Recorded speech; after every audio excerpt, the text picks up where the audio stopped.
attacked.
Under siege, Second Amendment.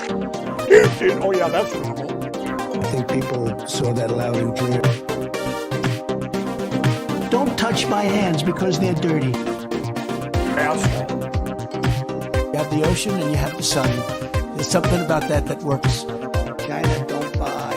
None of you buy. Peace through strength on the earth beyond.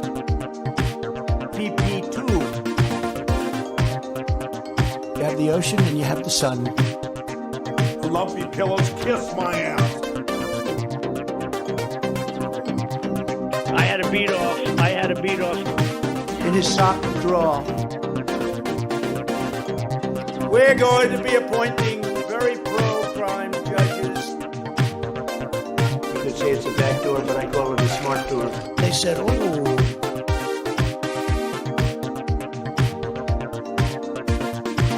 Action replays in magnified fortune. Here I am like an idiot.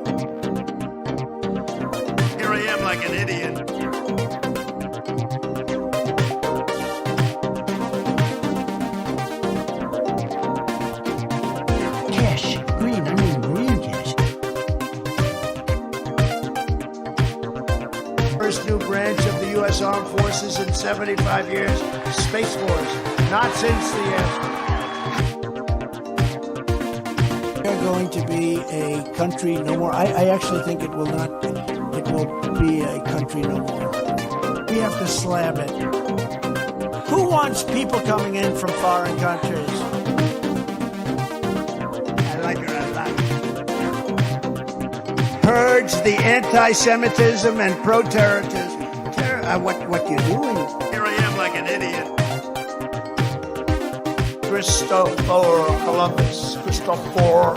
Huh? Here I am like an idiot.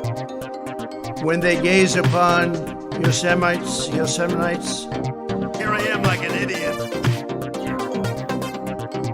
Free health care for illegal. Here I am like an idiot.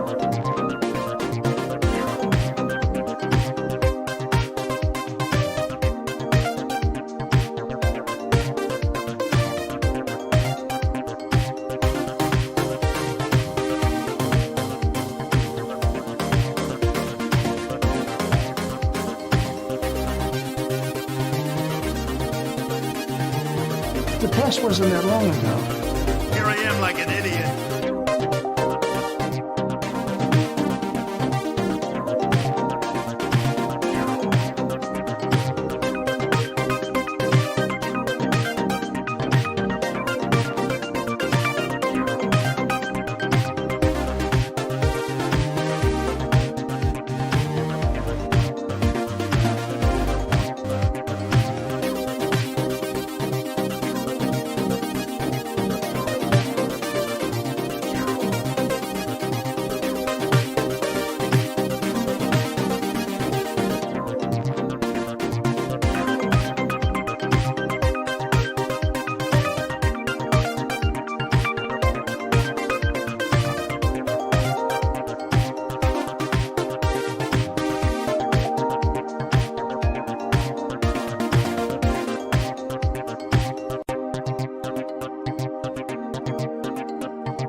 You know the expression?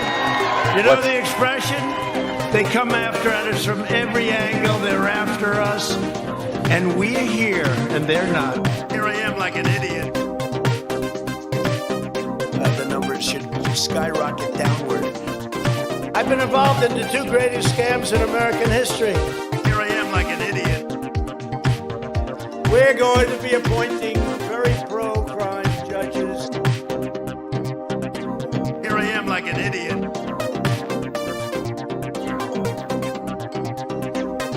I was a private business people. Action replays in magnified fortune. Even brought a safecracker. Where's Dick? Hi, Dick. Do we like Dick? Yes. What? Oh, yes. Oh, come on now. Let's do it. Time for the show. Oh, baby.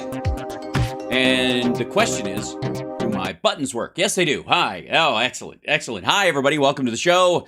It's Motang Monday. Welcome to the afternoon show.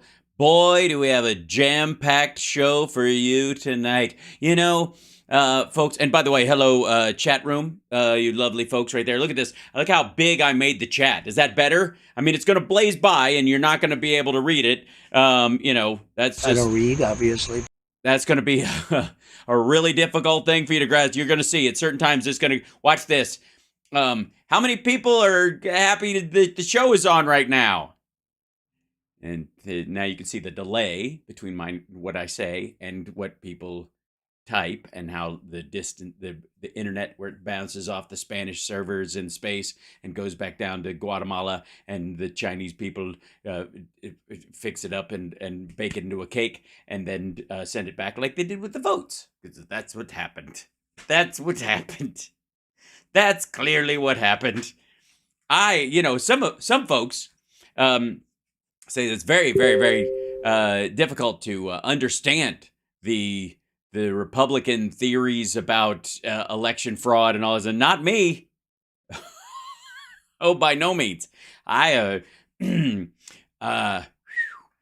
it. I understand it. I got my little decoder ring. I just spin that. And the nice thing about the QAnon decoder ring is that you don't even know how to use it. As a matter of fact, if you think you know how, you're wrong. That's how they know you're faking and you're a Confederate. It's kind of like body snatchers. But you just spin it, and whatever it lands on, you just start, it'll point you to a talking point from one of the QAnon posts, and you just start blathering about that. It's amazing. It's great. Thank you, Carol Cobb, for the super chat. Bless you. That's wonderful. And who hasn't had sugar in 2 weeks? Good for you, Torchy Coquino. Nicely done. Why am I getting ads? I don't know. The ads might be a natural part of the paying for this. But patreon.com/HalSparks. Please feel free to super chat 666 in any form. If you want to help us buy 666 Fifth Avenue. At some point in the near future, I am going to New York after, of course, the polar vortex ends. And I'm going to start measuring. I'm going to bring a measuring tape with me and start picking out drapes and everything. It's going to be a good time. In the meantime, let's see. Okay, we got a lot. It's too much to cover, but let's start easy. Okay, we'll jump right into it. Ladies and gentlemen, this is Greg Gutfeld, third highest paid performer on Fox, and I do call them performers because they're fucking not newsmen. He's got a video very much like Stankfist. This is Gutfeld. Are we on the brink of another civil war? And then there's this, and Stankfest over here on Real America's Voice. Will there be a civil war in the U.S.? Two of the easiest clips I've ever had to do. No. Next. Thank you very much. Good night. And that's the show. I hope you enjoyed it. Absolutely not. It's not going to happen. Shut the fuck up, you lazy, paranoid pricks. Don't smoke if you can't handle your weed, you paranoid assholes. That's it. I mean, I don't even need to dive into it. You're a fucking idiot if you think that's where things are going. They're not going that way, stupid. Not at all. Bunch of Ruby Ridge dickheads. No. Fucking no. End of story. That's all I'm going to talk about. Okay, now, next up, boy, oh boy. I don't usually get to cover this kind of stuff, and I know some people hate the Glens and the Becks of the world, but very seldom do we get he does these hour-long and half-hour-long fucking specials, and very seldom does he put out small clips of these, right? And so I just don't do them because it's a waste of fucking time, right? Anyways, this look at him. He's not in front of his blackboard, which I feel disappointed about. He is, for all the money they have at this fucking studio, he is in front of 4 TV screens shoved together to make a giant fake screen, which I gotta say, kind of cheap, kind of shitty. Yeah. I mean, weathermen have a bigger green screen that they can just operate in front of without this fucking. It looks like you're targeting Des Moines, Iowa. It looks like it's like you've got a target on. You're trying to nuke Iowa. I don't know why. Hard to say. Anyways, so this is, and I gotta say, there are 2 things I really like in these videos when we see them. One is when they tell us what we're thinking. You know what I mean? This is what liberals really think about you. I love that one. I love those. I love being told what I think because, honest to God, I don't know. I don't know what I'm thinking half the time. Thank God there's the Glenn Becks and the Jesse Waters and the Greg Gutfelds and the fucking Greg Kellys to come in and go, this is what you're thinking. I go, oh, good. Right. I know when I hear them say that, I often will go, that's weird.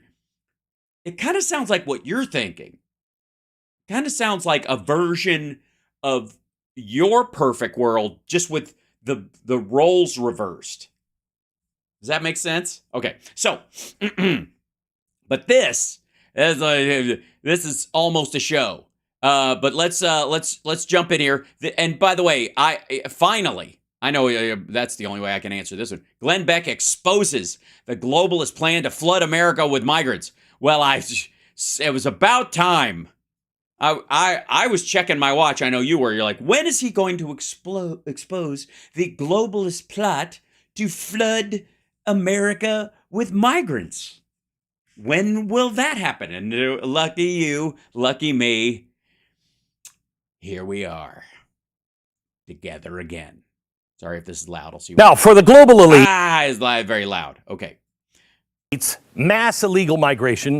Okay, so he jumps straight into this shit. This is a clip. So they obviously, clearly, I mean, I didn't watch the whole special because they're not giving me the opportunity to. They put this clip together. They didn't put a title on the front of it. They've basically thrown any production value right in the shitter, right in the shit hole, right in shit, and where it's comfortable, and the blaze. And so he's just going to jump straight in. And I'm going to assume, like most of you, that the sentence right before this was the second dumbest thing he has ever said in his fucking life, and they had to cut it out. The number 1 dumbest thing is going to be in this video, clearly, because you keep the good stuff. Now, for the global elites, mass Jews, I guess. You mean Jews? Are we talking Jews? Pretty sure he means Jews. Jews and Klaus Schwab. illegal migration is about 2 things.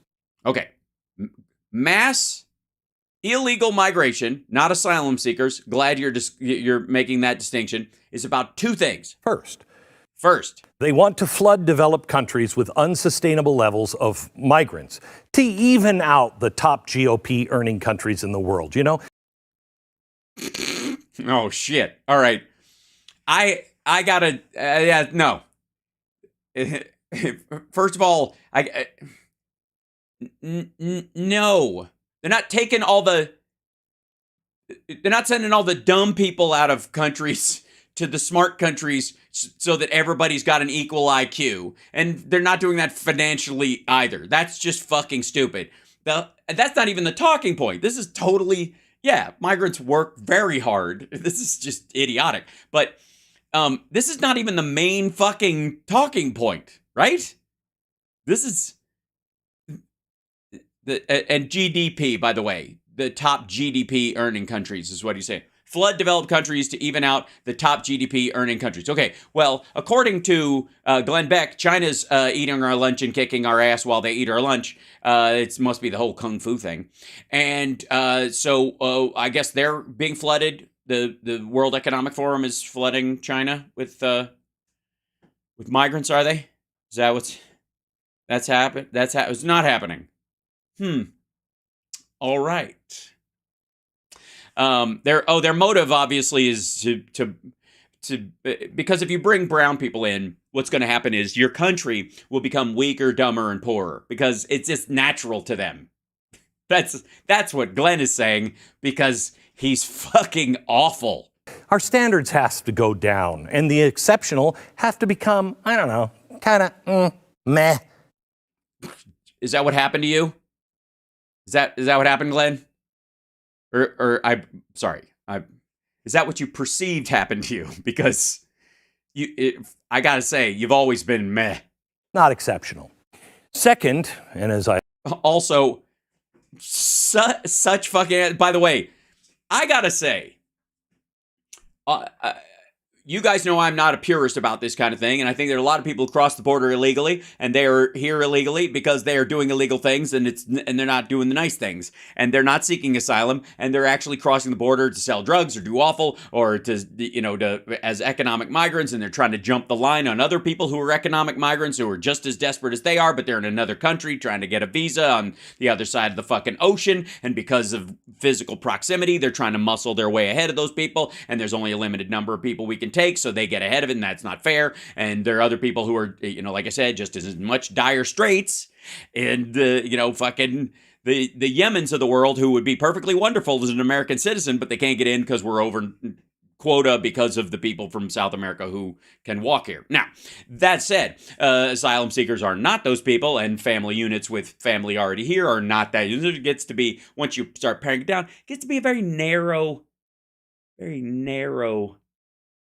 group in this that you really have to worry about. But what I will say is when you talk about exceptional, anybody who will walk 1,000 fucking miles for a manual labor job is fucking exceptional.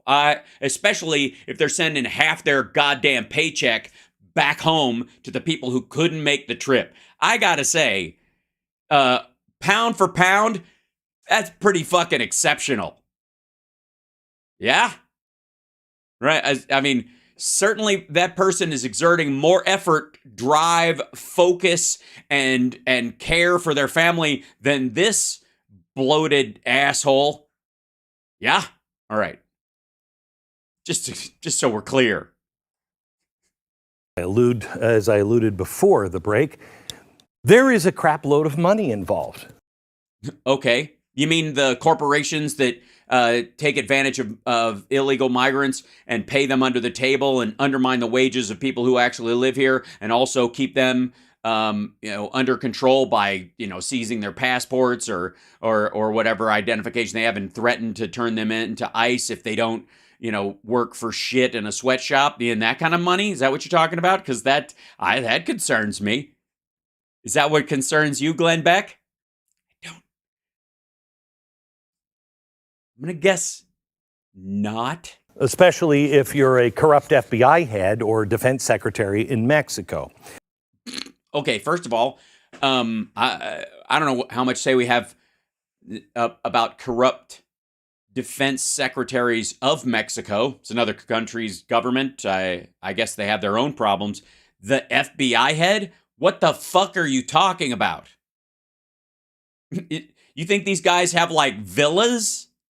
You think Chris Wray, the Trump-appointed FBI head, has a fucking villa in Mexico where he goes by Captain Federales? We like to call him Mr. Federales. Senor Federales, would you like more pineapple in your Corona, you weird fuck who drinks it that way? We don't know.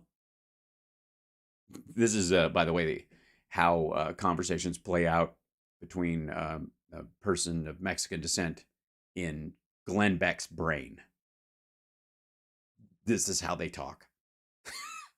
How many more similar government officials are there in other countries? Surely not here. All right, what the fuck are you talking about? Because Latin American dictatorships are corrupt? That makes Chris Wray on the take to the fucking cartels? What the fuck does this mean? Please explain your shit. 2, the mass amount of money involved? Do you think they're getting a kickback For the, like, do you think Guatemala's sending Chris Ray a fucking check for every person that sneaks through? What the fuck? I mean, I'm just saying. You're not saying anything. Both of your talking points don't make fucking sense. Shit. You know? No, I don't know. You don't know, and I don't know, and the audience doesn't know. Nobody knows. What the fuck are you talking about? The money trail goes all the way to the top of the global elite society. Of which the FBI head is not. I think the dude's probably lucky if he could get a mortgage on an $800,000 house. Dude can't even run up debt because he'll lose his fucking job. Everybody in the FBI will lose their clearance if their loans get ahead of if they get out over their skis financially. What? Did you know that January is World Economic Forum month? Who gives? No, it isn't. It's when Davos is. It's not World Economic Forum month. I'm still celebrating at home. I light a candle every night. And then they have some of the biggest. I guess that's another reference to a bunch of Jews. Dude, don't make a fucking Hanukkah reference with the World Economic Forum with your fucking backhanded globalist anti-Semite shit. Drivers for mass migration all over the world hemorrhaging from that organization. Back in June and the lead up to their current annual forum, the WEF said it was, quote, time to rethink migration. Who hasn't been saying that?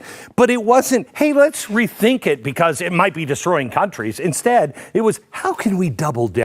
Okay, it's stupid that he got up from his little chair and walked around behind it, but I'm glad because anytime he's behind a piece of furniture, it's an improvement. Down on this really exceptionally bad idea. The globalists. Hold on. Why do I have to do this fucking homework right out of the goddamn gate? Time we rethink migration. Yeah. Okay. World Economic Forum. Here it is. This is the article. Boop. Weirdly enough, the picture he's got on there is just like a regular white title, but it's odd that it's China that's in the aging and longevity. Why it's time to rethink migration. I'm going to guess because we need workers because people are getting old in the first world countries and they're going to need nurses and shit like that. Okay. The working age population is high income and many middle income countries is shrinking. All right, WEF, you're not the World English Forum. I'll tell you that. Middle income countries are shrinking. Okay. This unprecedented demographic shift will see more countries turning to migrants to fill labor shortages. They're using the English spelling, and to me that looks like labor. The private sector will have an important role to play in ensuring the skills these migrants bring match those needed in the destination countries. It's time to rethink migration. Over much of the world, birth rates are plunging and populations are aging. This means that there will be fewer workers to support older people in growth, and this means that most countries will increasingly need to rely on migration. Making the most of migration through smart policies is essential for global development and prosperous future, and the private sector will play an important role in designing and supporting these smart policies. Okay, the United States already does this. So does Canada. So does Mexico at this point. The countries that they're addressing largely, even though this is a Chinese plane station, is Japan. Japan and South Korea. They're the ones who are going to need this, and they're the ones who are most averse to it.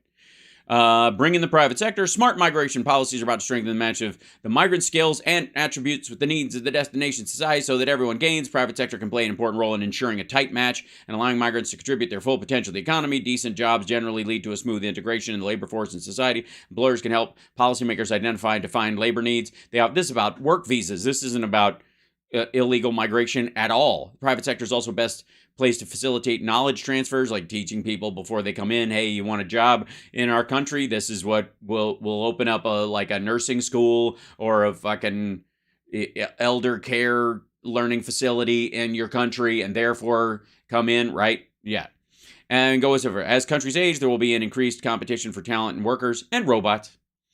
The challenge for many countries and for many businesses is to attract people with the skills they need. The private sector can play an important role in that respect, attracting people with skilled labor. This is about visas. Glenn Beck is a fucking asshole. That's why he only showed the headline, by the way, just for the record. Decided they needed to reframe the narrative. I love that. That's not at all what that was about.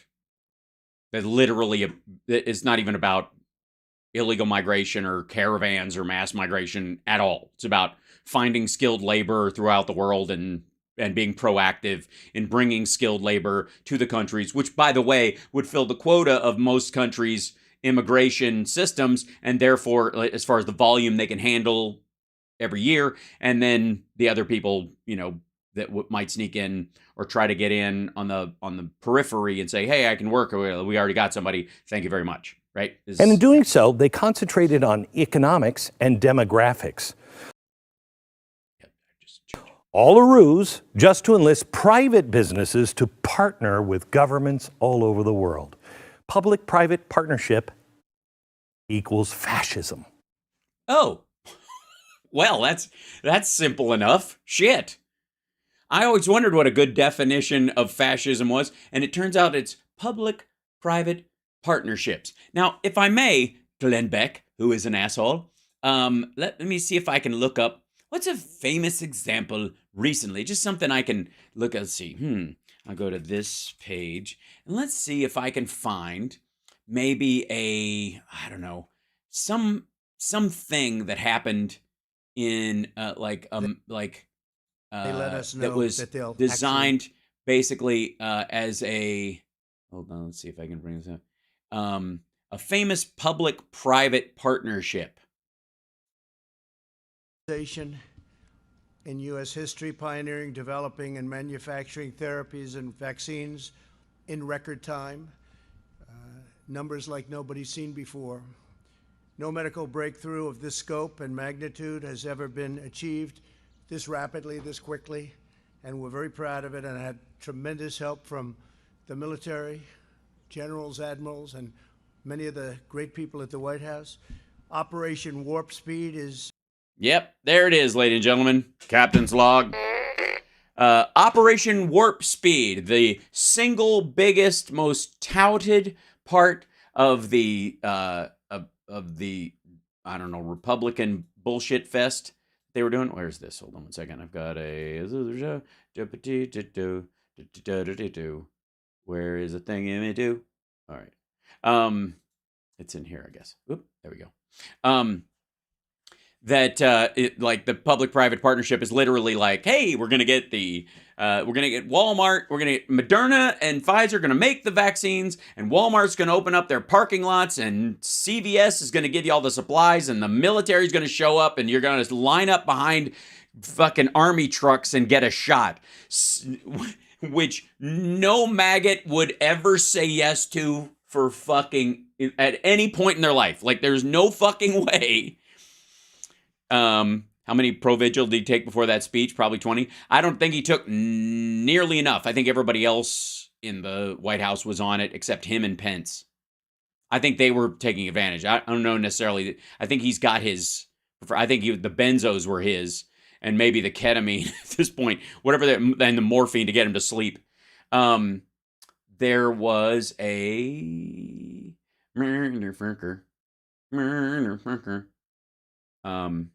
Let's see, one second. Let me see if I can find this. Okay.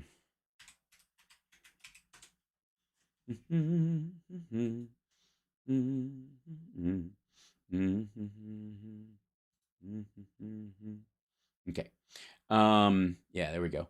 And quick notes. I made quick notes earlier today because I thought this was kind of important, you know what I'm saying. Let me see. Let's just scroll down here to the very bottom. Okay.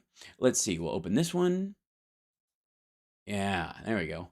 I'll pull this out. There you go. How about this? Oh, and how about, yeah, let's do this one. This is a good one, too. I like this one. This is from Politico. This is remember when he was talking about infrastructure? Now, if you'll recall, Trump came out during his presidency when he was trying to get infrastructure done and he fucked up and never got shit because that's who he is and that's what he does. It just trying to let you know. Here I am like an idiot. So he was touting the public-private partnerships all over the fucking place, right? That was one of the big things. Public-private partnerships and all this stuff. This was an article in Politico. Trump's infrastructure plan. How private will he go? Well, public-private partnerships can be a terrific idea, but there are pitfalls as President Trump unveils elements of his infrastructure plan this week, which, if you'll recall, or you're watching this in the future after we have great infrastructure in this country because Joe Biden fucking fixed it, he didn't do shit. It didn't amount to a fucking hill of beans. Nothing, ever, nothing. Democrats are attacking it as a betrayal of basic government responsibilities. This privatization, as they call it, could sell out rural America and allow companies to exploit public assets like roads and bridges. But a close look at Trump's proposal, at least what we know of it so far, reveals a plan that rests not on privatization, but on... Glenn Beck. Oh, dear. Oh, my. Oh, boy. The two ideas sound familiar, but are actually very different. Yes, one is fascism, and the other is just kleptocracy. No, these are the choices Trump is left to make. These are, the better of two evils, as he likes to call them. It's critical to accomplish the goal of modernizing and upgrading America's infrastructure, which he did not do at all.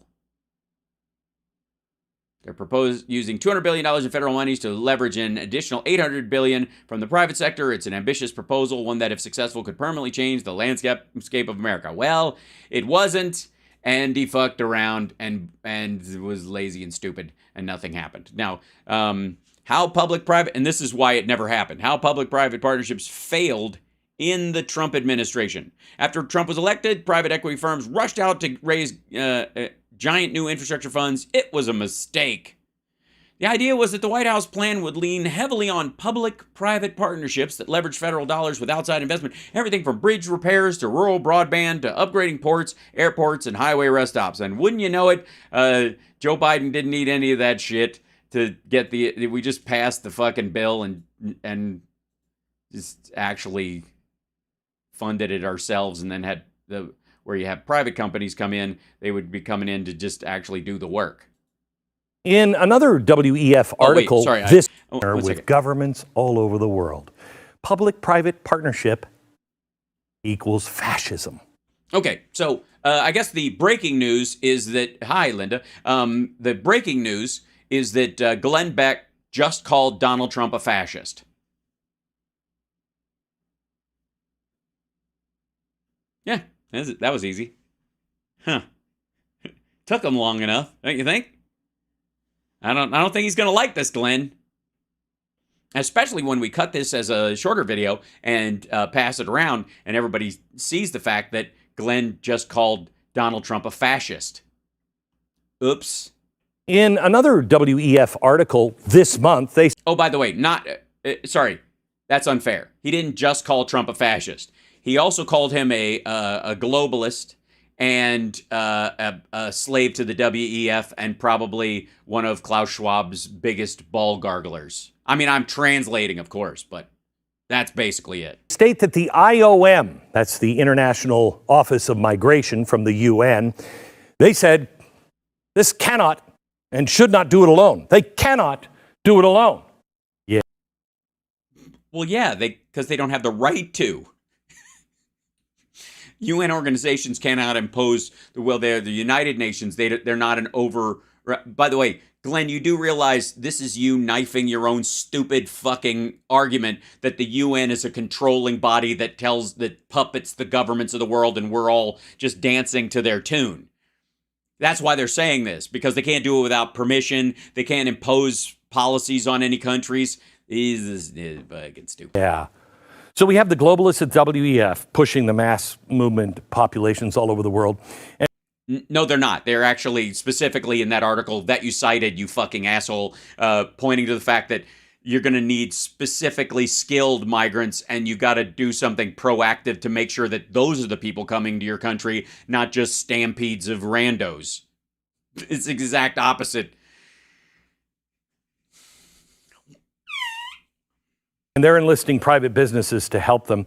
And then they're working in parallel with the United Nations. Oh, boy. Come on, who else is involved? Tell me. Well, muckraker.com recently obtained actual maps that Doctors Without Borders supplies to their illegal migrants in South America. I may have misunderstood what kind of borders those doctors were talking about, but let's take a look at this map, because it shows rally and meetup points all the way down in Panama. Yeah, look at the different points going up through Costa Rica here in this great. I got to say that since they can't stop the migrants, and a lot of these people are just walking, Doctors Without Borders, thinking proactively, sets up stations where they can get medical care, because blisters are a fucking beast when you're on that kind of a walk. Overall medical care if you're bringing somebody with you, if you're carrying a child, you're like, now I know Glenn would hope that a Guatemalan family with an infant, if it develops some sort of a cough or whatever, will just, take that as the price of the big march and chuck it into the fucking canal, as you do. But the Doctors Without Borders folks, because they don't give a shit about borders, are saying, we don't care where they're going or why they're going. We just don't want them to die while it's happening. What they do when they get here is on you. As a matter of fact, the phones that they provide at those places could very well give them a ride back home if they give up on this as much as they do it going forward. But then, this is, who am I to judge the great Christian man, Glenn Burke. Blech. It shows where illegals can find hotels and food, the entire route. Right, so they don't sleep outside with a child and it gets whooping cough and dies. So they don't get raped. Weird. It's almost like that's their mandate in the world. Is that their whole thing is keeping, first of all, doing no harm would be the yeah. Now, doctor, who's paying for this stuff? Guilty as charged. Me. This is my fault. Yeah, it is. Hold on one second. Let's see if I can bring it.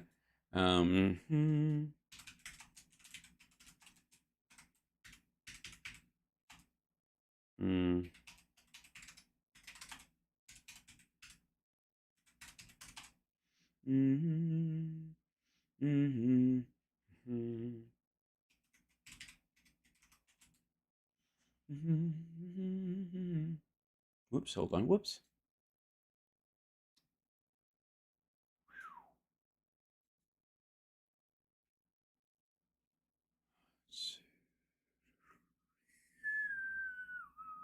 Okay. Let's see where I rank. I'll bring this down to you. 10 best celebrity Jeopardy contestants ever. I made the top 10, guys. That's cool. Number 10, Andy Richter. Pat Sajak. John Berman did very well. Mo Rocca. We love Mo. Michael McKeon. There's no picture of Michael. I don't know why. Jane Curtin, who's lovely. Oh, there he is. Why is he on there twice? There's Michael McKeon and then Michael McKeon again. Oh, because he was there twice, maybe? Chris Matthews. Hey, look at that guy.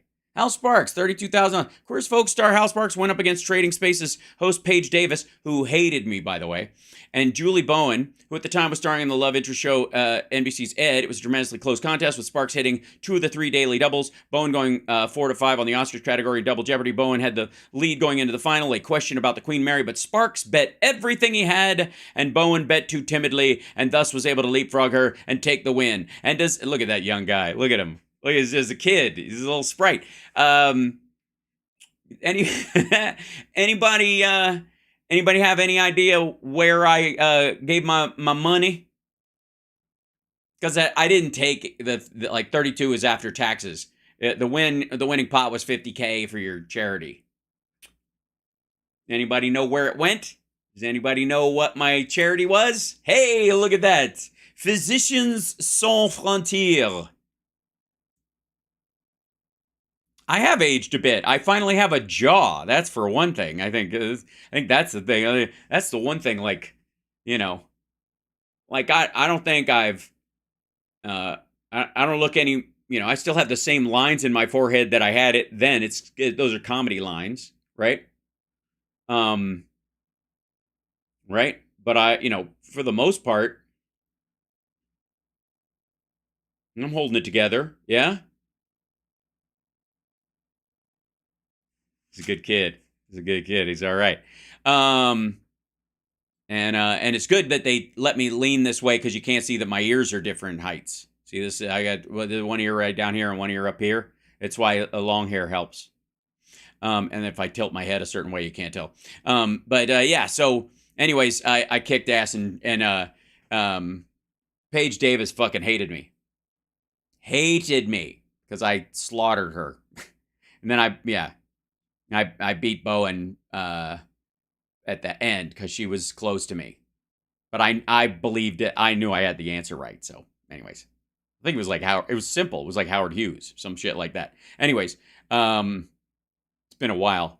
But yeah, so anyways, I'm in the top 10 best Celebrity Jeopardy contestants ever. How about that? Yeah? Oh, there we go. So, insofar as, so it's my fault. I'm just saying. I think, feel free to at me, Glenn, because I personally am responsible for $50,000 in the pocket of Physicians Sans Frontières. I mean, Musicians Sans Frontières would be great. And Magicians Sans Frontières is dangerous because those magicians are fucking crazy. Let's just be honest. Also, let's see.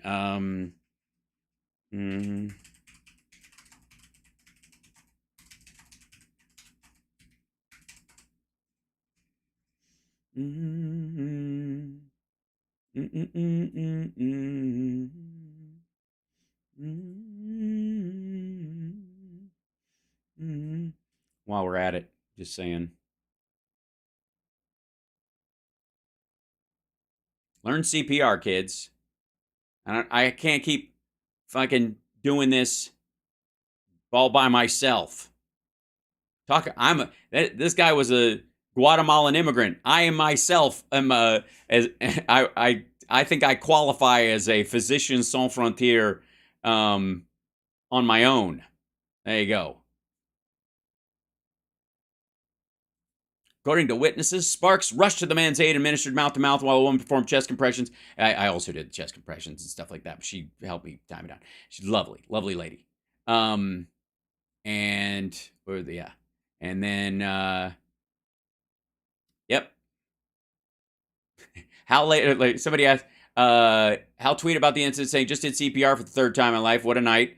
And they took him away. He was breathing on his own. Hope he makes it. Now later, everybody needs to take a CPR class. Out of 200 people, only 2 of us knew CPR. And okay, enough preaching. I need a nap.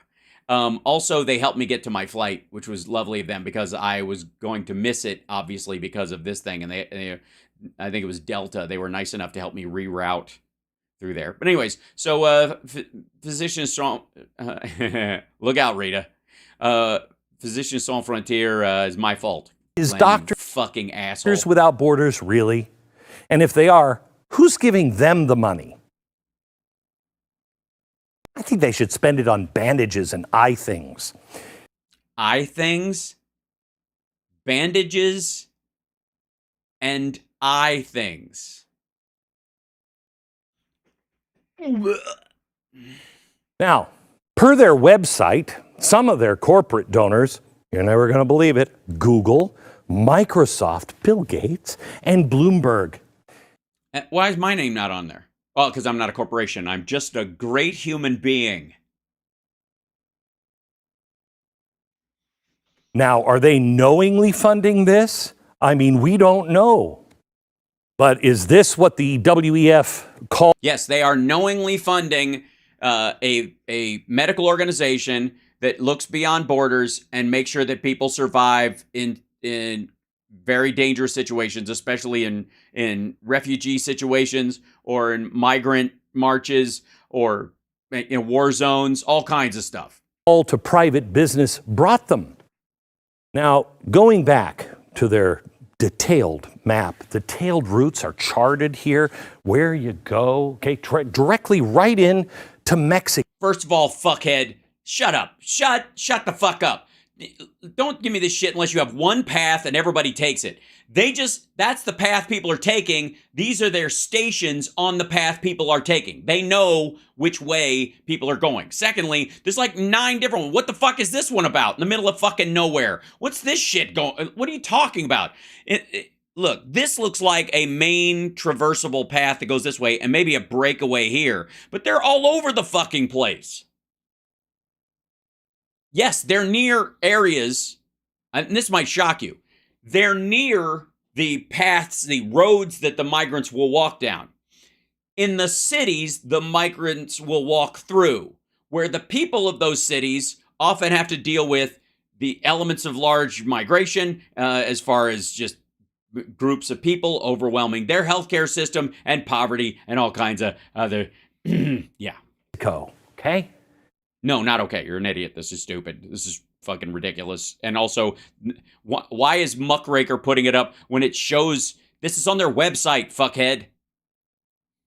Now, Mexico is not the final destination. I know, surprise. Their next map shows detailed routes all the way through Mexico. No, they don't.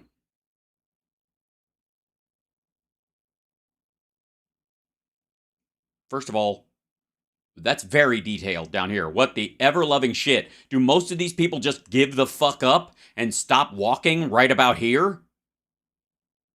Also, these are the main highways. These are the main roadways. They're just along those roads. But look at this shit. It's very detailed. Yes, you can stay here and never go home, and you can stay here and never go home, and you can stay here and never go home, and you can stay here and get a job, and you can stay here and get a fucking boat to fucking Venezuela. Right here through the border, okay? No, not okay. What about all this shit down here? Why do like 80% of the fucking routes just stop down here?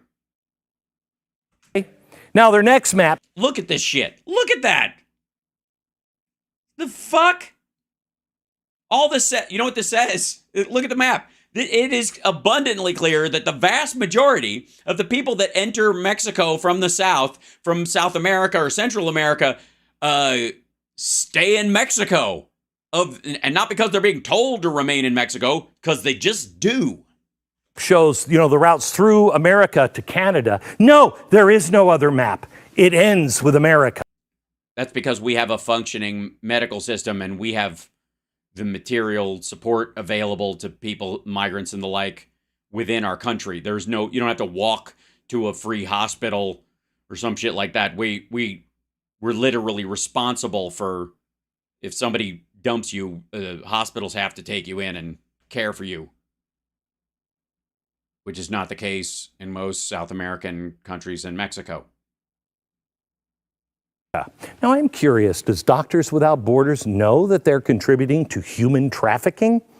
Do they Look, humans in traffic is not human trafficking. know that the cartels are making $2,000 a head for each illegal migrant?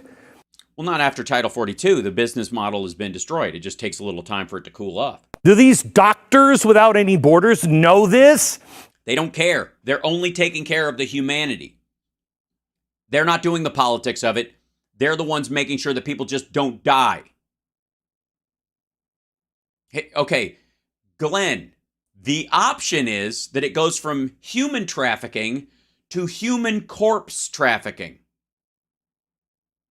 The only way that Doctors Without Borders would be complicit in this situation is if they were helping to harvest kidneys that were brought into the United States and given, were sold on the market to people who needed the kidney.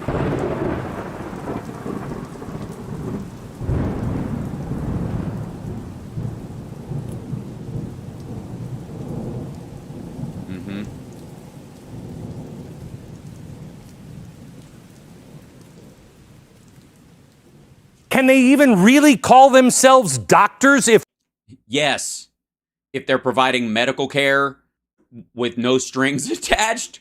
The fuck is wrong with you? they're leading to so much destruction, death, and rape? I don't know. Do they know that terrorists could be using these routes with all of this infrastructure to infiltrate our country? I suppose so. But let's say this terrorist has got a child with them that they're using as a ruse or something to get through, or they're going to sell this kid, and the kid is sick. And this person doesn't care about this kid. They'll just kill it and then find another one. But there are these doctors along the way, and people are always checking with these groups, and then they bring this kid in, and this person is getting treated, and while he's being treated, the doctors that are there talk to this kid and find out that the guy with him is not his father, and that he's a bad man who does bad things, and then that person gets arrested because the doctors are there to intervene. What the fuck does he think the point of a doctor's intervention is? You know, I don't think they care. Jesus, I know you don't. What the fuck? Doctors Without Borders has a strange relationship, shall we say, with terrorist groups. A statement they released on humanitarian negotiations revealed they, quote, paid an al-Qaeda-affiliated militia $10,000 per project registration fee to continue working in Somalia. Yes, they had to bribe the local warlords to keep working there. Jesus Christ, have you never seen Spies Like Us? These are the Yusufzad. They're our allies. Cut to both of them hanging upside down, about to be stabbed in the head and bled out. And then the British doctor comes out and goes, this is Doctors Trowbridge and Greenberg. Please cut them down. Of course they do. How we don't care about brown folk unless we need to blame them for problems. Heather, I disagree. You and I don't, and I am not Glenn Beck, and neither are you. And so I will not allow myself to be grouped in with this pasty motherfucker. Yeah, Spies Like Us is a comedy. However, Dan Aykroyd wrote it, and Dan Aykroyd is a stickler for detail. Oh, so they'll fund terrorism. No, they won't. This is the fucking hell. Like, during Trump's time, we talked about this with the Major today. During Trump's time in office, we gave $3 billion a year to Kim Jong-un, so that his people don't starve. So Glenn not only says that Trump is a fascist, globalist, and aids and abets terrorism, but he also is responsible for the genocide of large swaths of the North Korean population. Are we really to believe that nifty little maps aren't enabling terrorists? Are we to really believe that terrorists need a fucking map?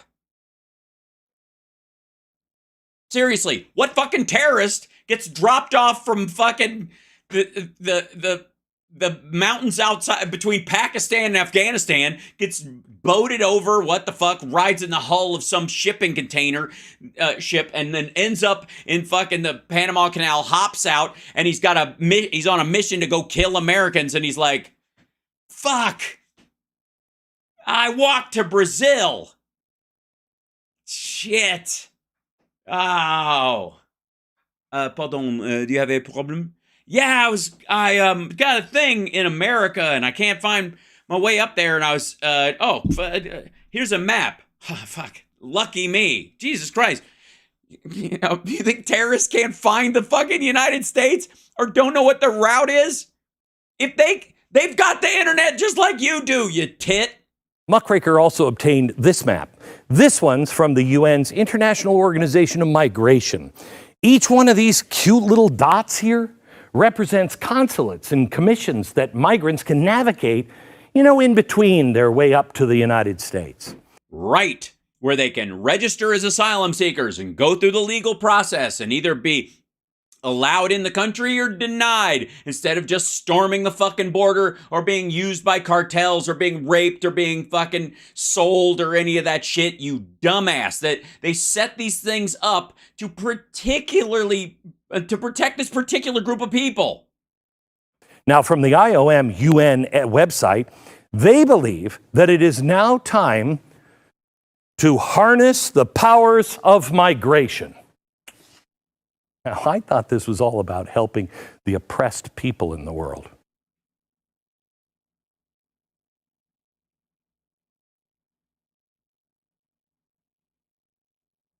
Asshole, they're making your argument that only people that have certain skills that will benefit the country should be allowed in at all.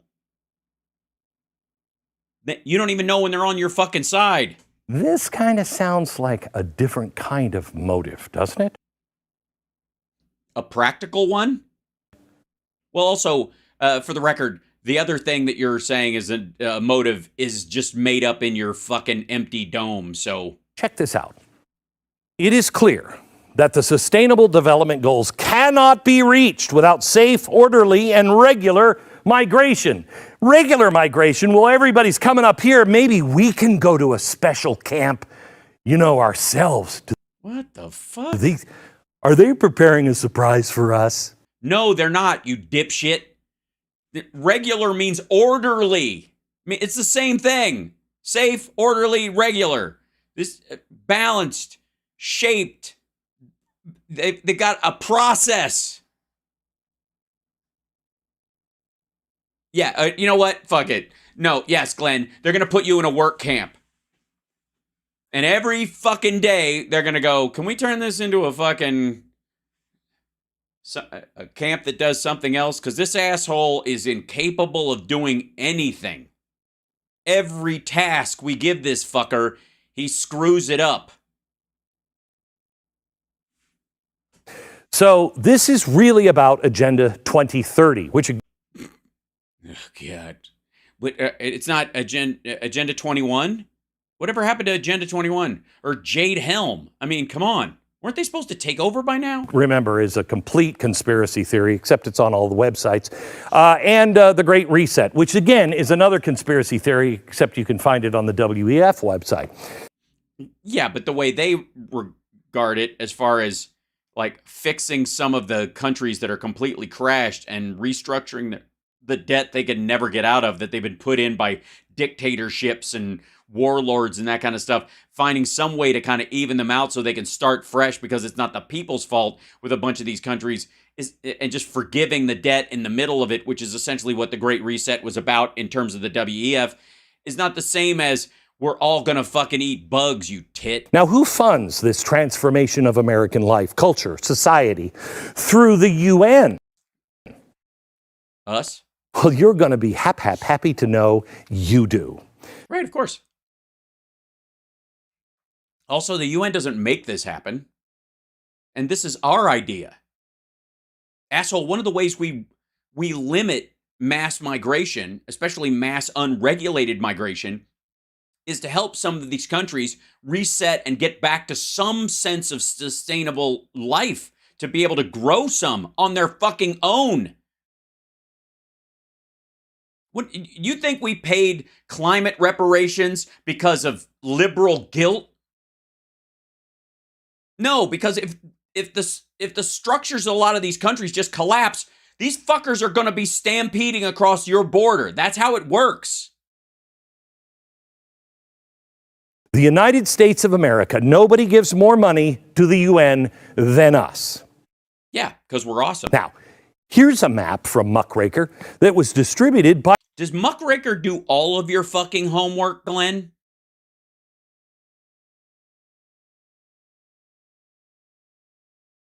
Is that how this works? You just kind of go and you just find some incendiary, bloviated bullshit pretend study that has aha in the title, and then you just rip it off as if it's your own, and then stand there like it talking sarcastically like it was all your idea. Thanks, Jeff. By the Red Cross. Oh my gosh, I thought they only did nursing stuff. No, they'll help collapse our country too. They want a piece of this. Now, it shows freight train routes where illegals can hop aboard and ride all the way, to the U.S. No, that it shows routes where they do hop on the rails and ride all the way. Well, actually, not to the U.S. The train stops. Everybody off! Because the cartels are there waiting for them to pay their $2,000 to cross. Isn't it great? That's because of Title 42.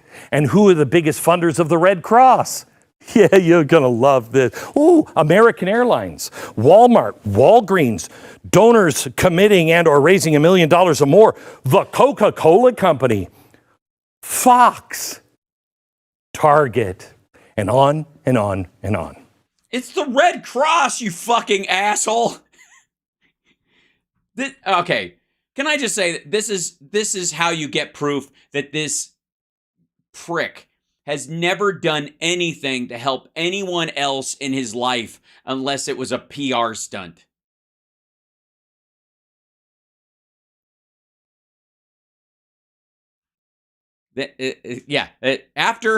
After blaming Physicians Sans Frontières, Doctors Without Borders, and the Red Cross for our migration issue, and not Donald Trump's Title 42 plan, which, again, made it legal for you to cross as many times as you want until you get through without it being a ding on your record. And we go back to the original plan, and you can only go, if you're caught twice, you can never be a citizen, and you'll get thrown out automatically, and your asylum claim will never be heard.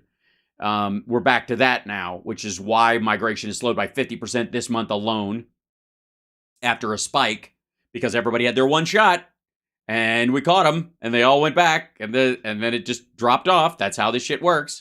But what happens after the illegals arrive at the border? Well, after they pay off the cartels and then they cross the border. Excuse me. Why would they pay off the cartels if they're being trafficked? Also, why would a terrorist pay a cartel member if it was Doctors Without Borders that gave them the map? Why don't they just... They're terrorists. I mean, why wouldn't they just kill one of the cartel guys and take their gun and use it, I suppose? The answer is both shocking and infuriating. No. Well, only because you're speaking. I don't think it's because of the content of it. It's literally a mix of your voice and your fucking ridiculous attitude and your weird kind of like shit TED Talk leaning on your own chair. Under Joe Biden, the Border Patrol processes, remember the little green things?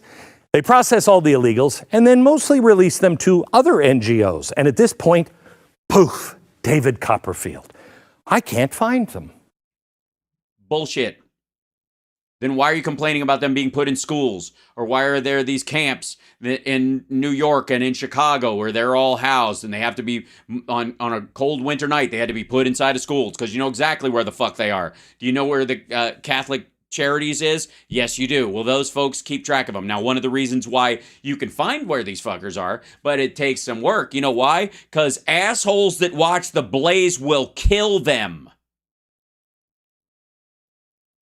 The Heritage Foundation recently tracked cell phone activities of migrants crossing the border.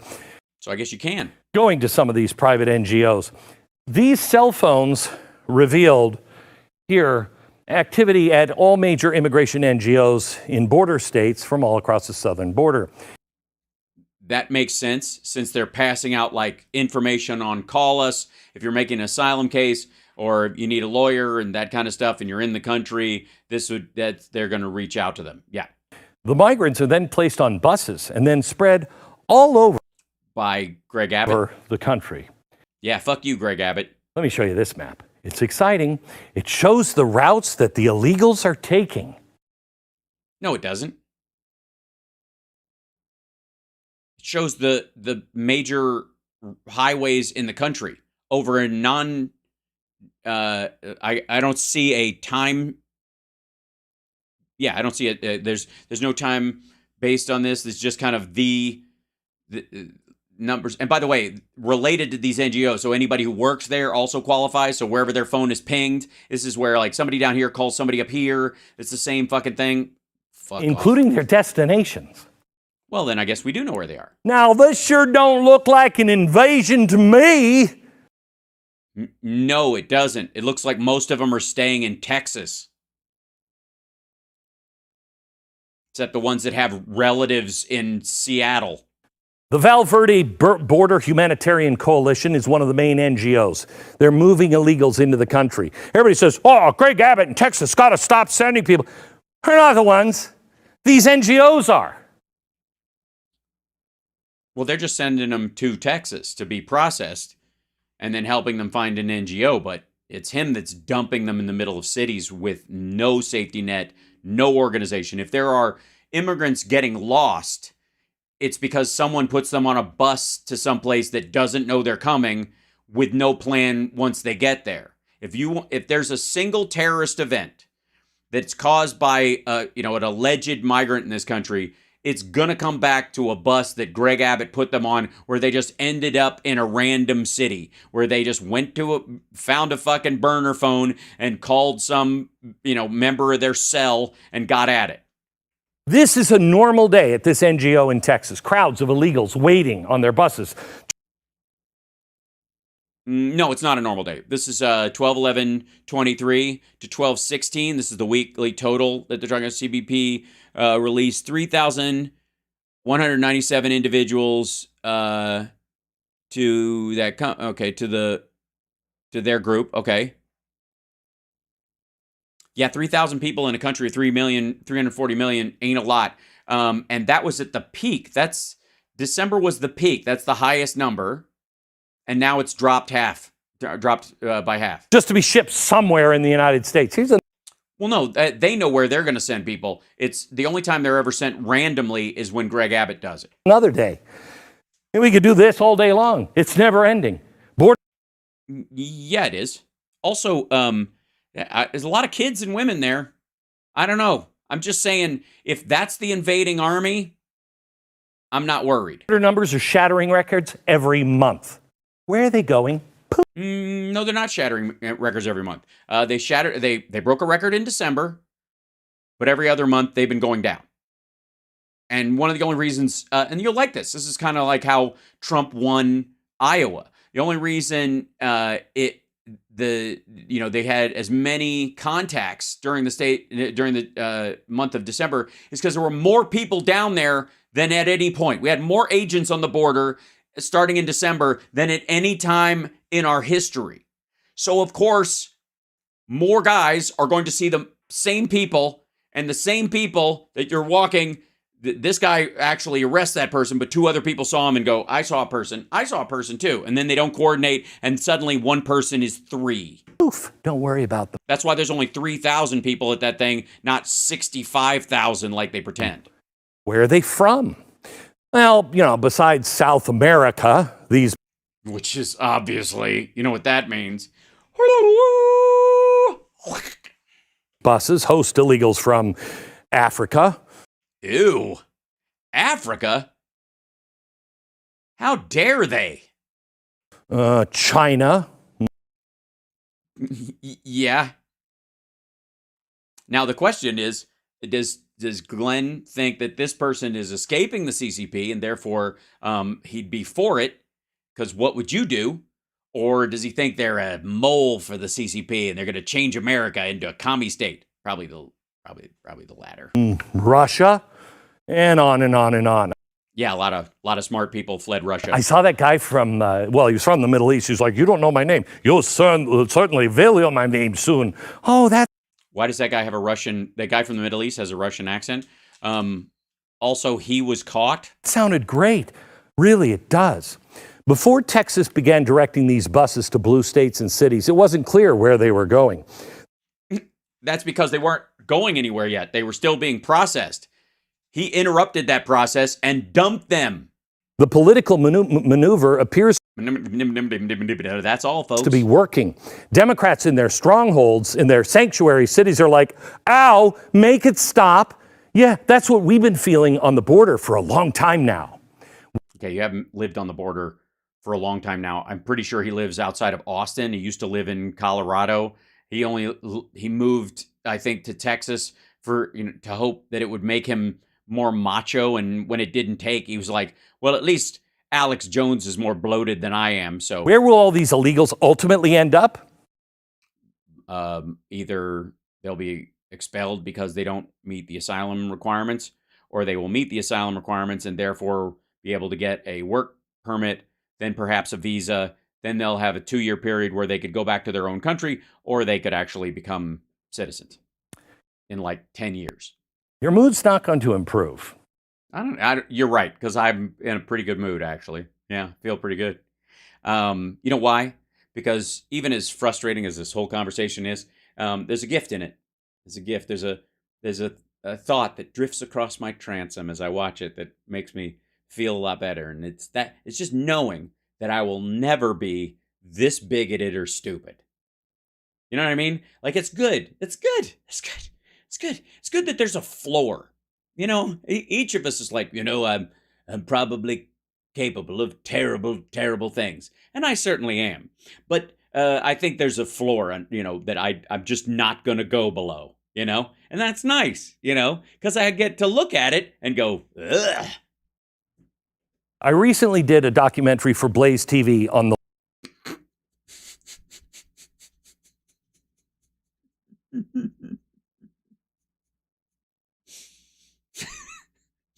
Sorry, it's just funny to me.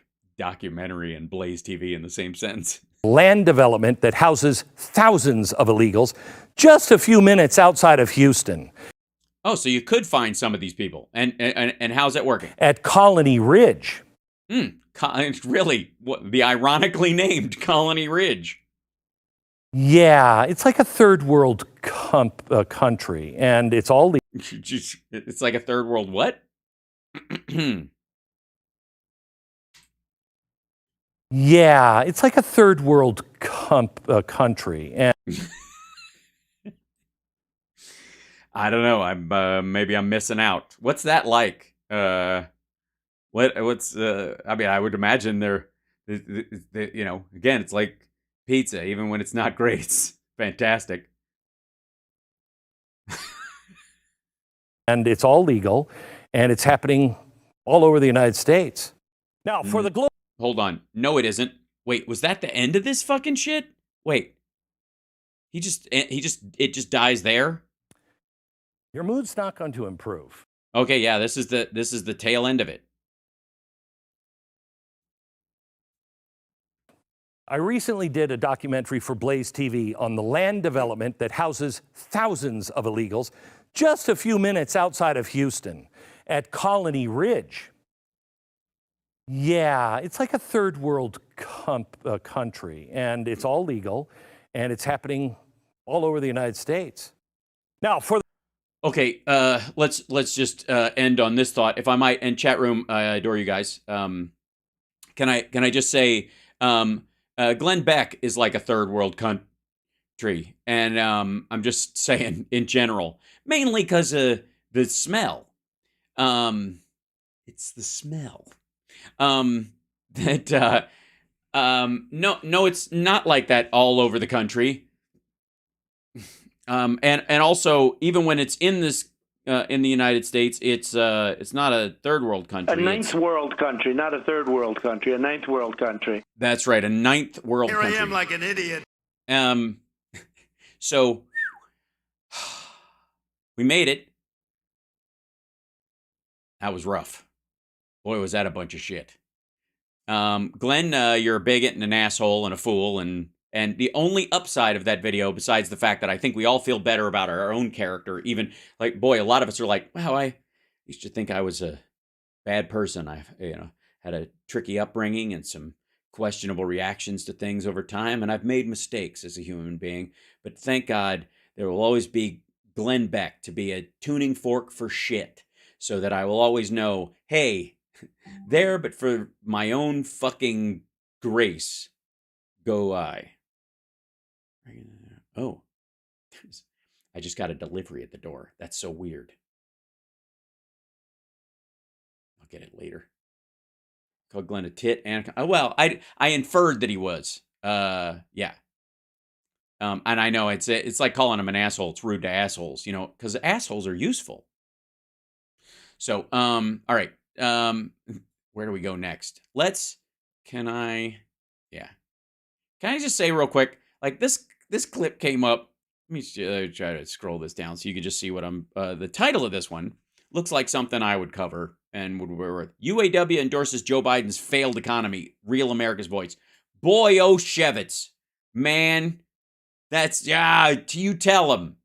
And then it's this guy, though. And I swear to God, like, this guy looks afraid of this guy. Like, he's like, who am I being interviewed by? But is it just me, or does this guy look like he's wearing someone's skin? Like, he literally slit someone up the back, and he just, like, crawled in them. Wow. I'm not even going to be able to watch the fucking clip. Ew.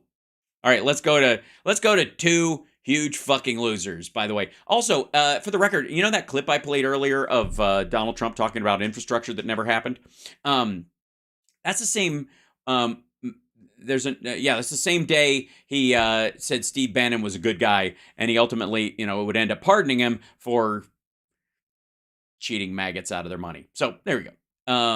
Again, one of Trump's like Steve Bannon's broken clock moment becomes one of Trump's broken clock moments, in that it's good of him to steal from maggots so they can't spend that money elsewhere on ways that would harm them or the rest of their country. And all he did was snort it, eat it, and shit it out or whatever. And then on top of that, Trump pardons him for cheating maggots out of their money.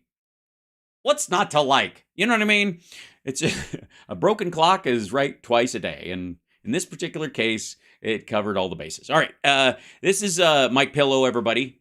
Mike Pillow is a wreck and cannot look at pictures of Hunter Biden without twitching. And we'll see why. This is Mike Lindell previews the plan to save election. Not the election. The plan to save election. Presenting at TPUSA Action. Fuck, that's hard. It's missing words, so it's hard to read. Mike Lindell previews the plan to save election, presenting at TPUSA Action. Whew. Fuck me. All right. Here we go. 4 minutes and 39 seconds of fucking magic. The great Mike Lindell's in the house. Talk about a fighter. Now, hang on. I stated. Well, yeah, see. Well, more of a wrestle. He wrestles with reality, normalcy, and the English language. At a hotel that was not the Planet Hollywood last night. A nice hotel, a name hotel, a big brand here. But I didn't have my My Pillow, and I didn't sleep as well. I had a lumpy hotel pillow. Oh, look at that. He brings it up. Like, for those of you that don't know, Lumpy pillows kiss my ass. Mike Pillow is apparently not wise to the fact that Steve Bannon makes fun of him to his fucking face all the time because he's an asshole. Yeah. I had a real lumpy pillow, not a pretend. Why? Not a pretend lumpy pillow. Lumpy pillows kiss my ass. Why are you here? You're not here to sell pillows. You're here as you're going to present. No, he's there to sell pillows. You're there. He's on your show for him to sell pillows because that's what pays for your fucking show. Today. Yeah, we're presenting today the plan to secure elections. We've been working on it 3 years. It's all been going great. And yeah, it's super good. Oh, look at that. That looks really well laid out. That's amazing. You know what? We were gonna have dessert, but you know what? Just the check. Thanks. Asshole. I know. We've got it all laid out for everybody. Yeah, it's good. Is that highlights for kids? That's great. So do we pick like, oh, he's not wearing a hat in that picture. I always fuck that one up. They can get the whole outline here of everything we're doing and get the whole asshole. That's right. Everything everybody should do. Everybody the RNC should have been doing. You have all these people they suck. Guys, who's presenting today? You have a whole team that's going to present. Your whole team's here. Yeah, who's presenting? We have a colonel. We have Colonel Sean Smith. We have from Colorado. Professor Doug. Doug, what's his name? Yeah, Doug dug a hole and filled it in. Frank. We have Dr. Doug Frank. Frank Doug. Big Doug. Linda Rant. She's the one with the hand counting system. I love it. Is also. Yeah, she does like this. It's amazing. You should see her do it. Once she hits 10, she's kind of out unless she can take her shoes off. But then it's a totally different system at that point. Myself. asshole. And Olson's not here yet. Okay. We hope to get him here with you. What? Harlan Olson? Nellie Olson's father? I wouldn't trust him. You can't raise a nasty girl like that and be a decent man. I don't buy it. Attorneys, and we've got asshole, ex-senator, and Sorry.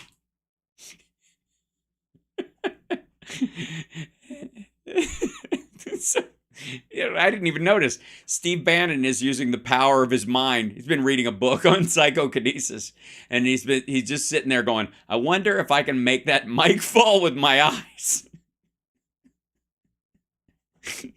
And by God, he does it, and he's off camera. You can't even see when he does the magic blink. And Olson's not here yet. Okay. We hope to get him here with the attorneys, and we've got ex-senator, and I did it. got problems here. Nah, I don't know how that happened.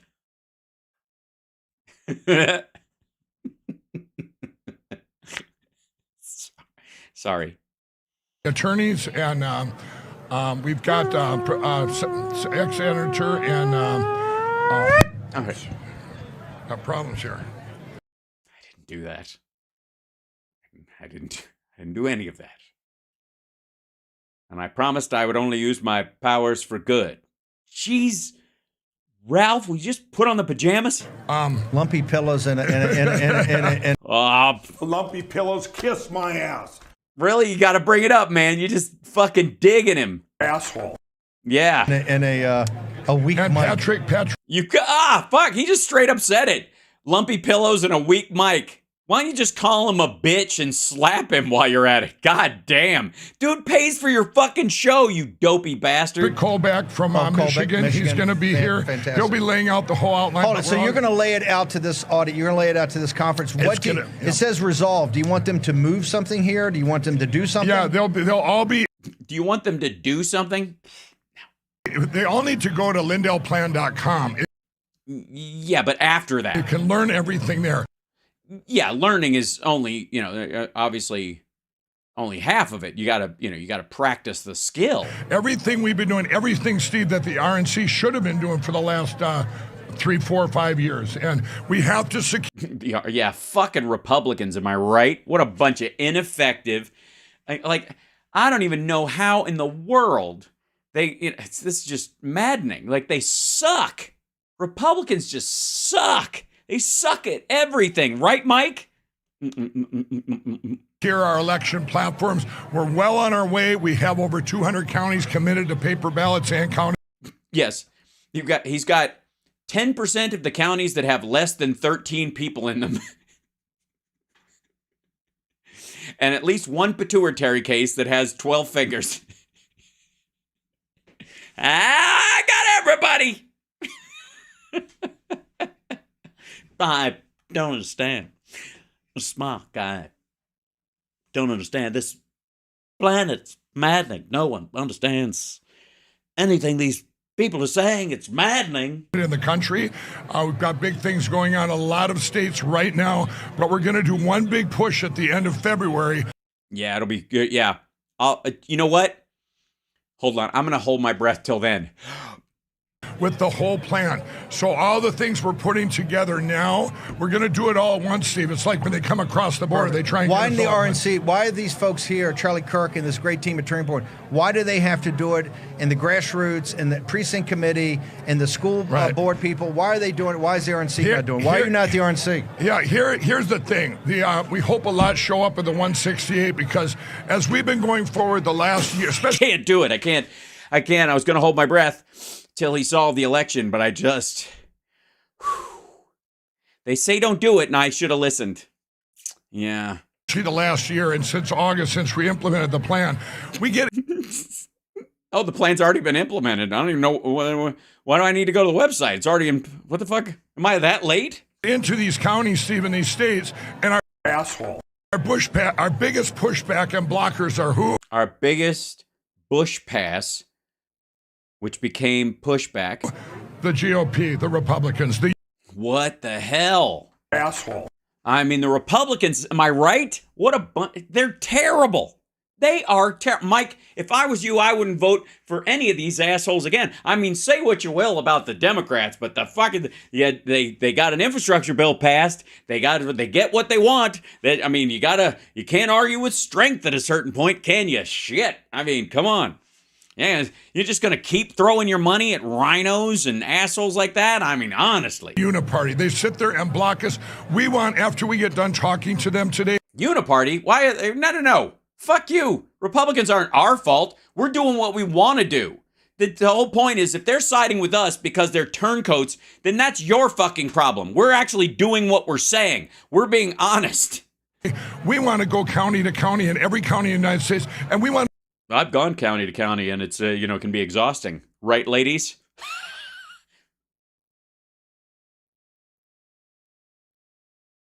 To be embraced by them.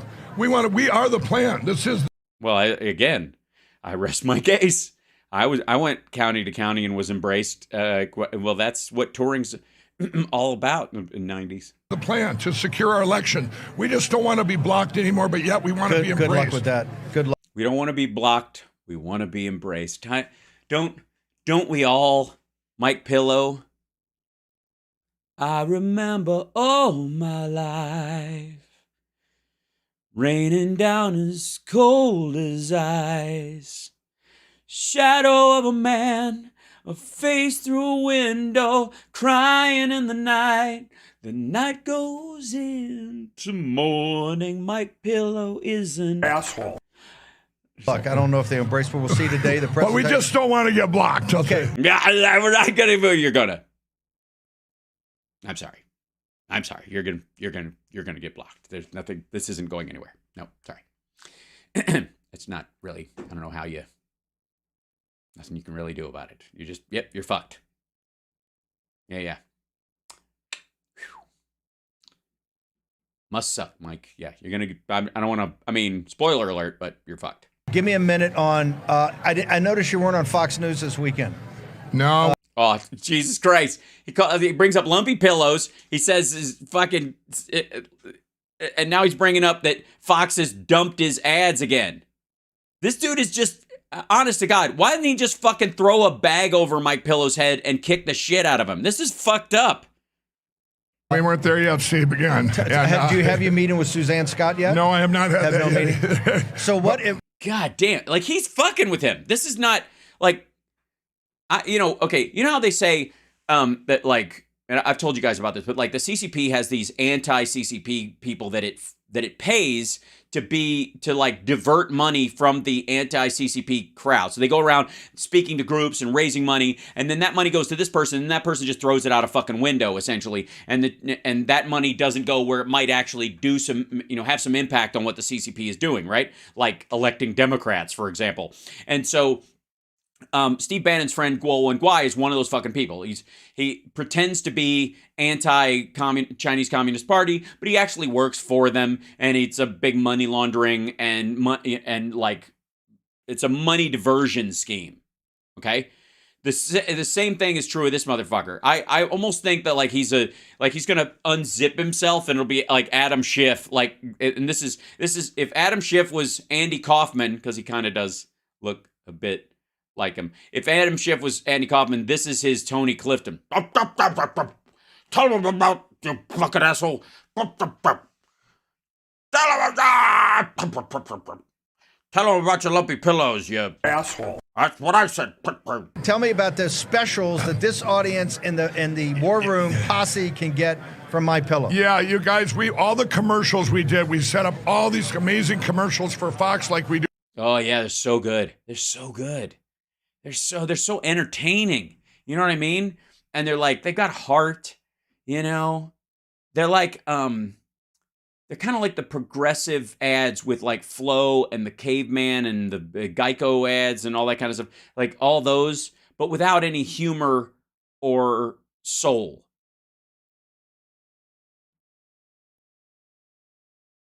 Basically, exactly that. Every year coming out of the new year, and we had our blankets. All these blankets got shipped in, every kind of blanket you can imagine. I don't know. I can imagine some crazy fucking blankets. I'm just saying. Doing it right now. Wow, if only. We put them on sale now for even a lower price because there's nobody in between us and the Warm Room Posse. There you can get your whole order shipped for free. We Straight drop ship from China. there's the blankets up on top, the flannel sheet. Yeah, and the nice thing about these is these don't look like anybody's bedroom after their grandmother died and they made the bed one last time before the estate sale. Sorry.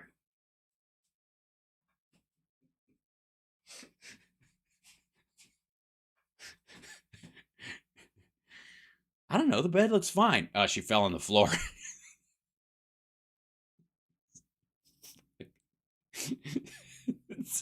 Look at this one. This is like a nightmare. Jesus Christ. It's a bed made out of cardboard boxes. What the fuck?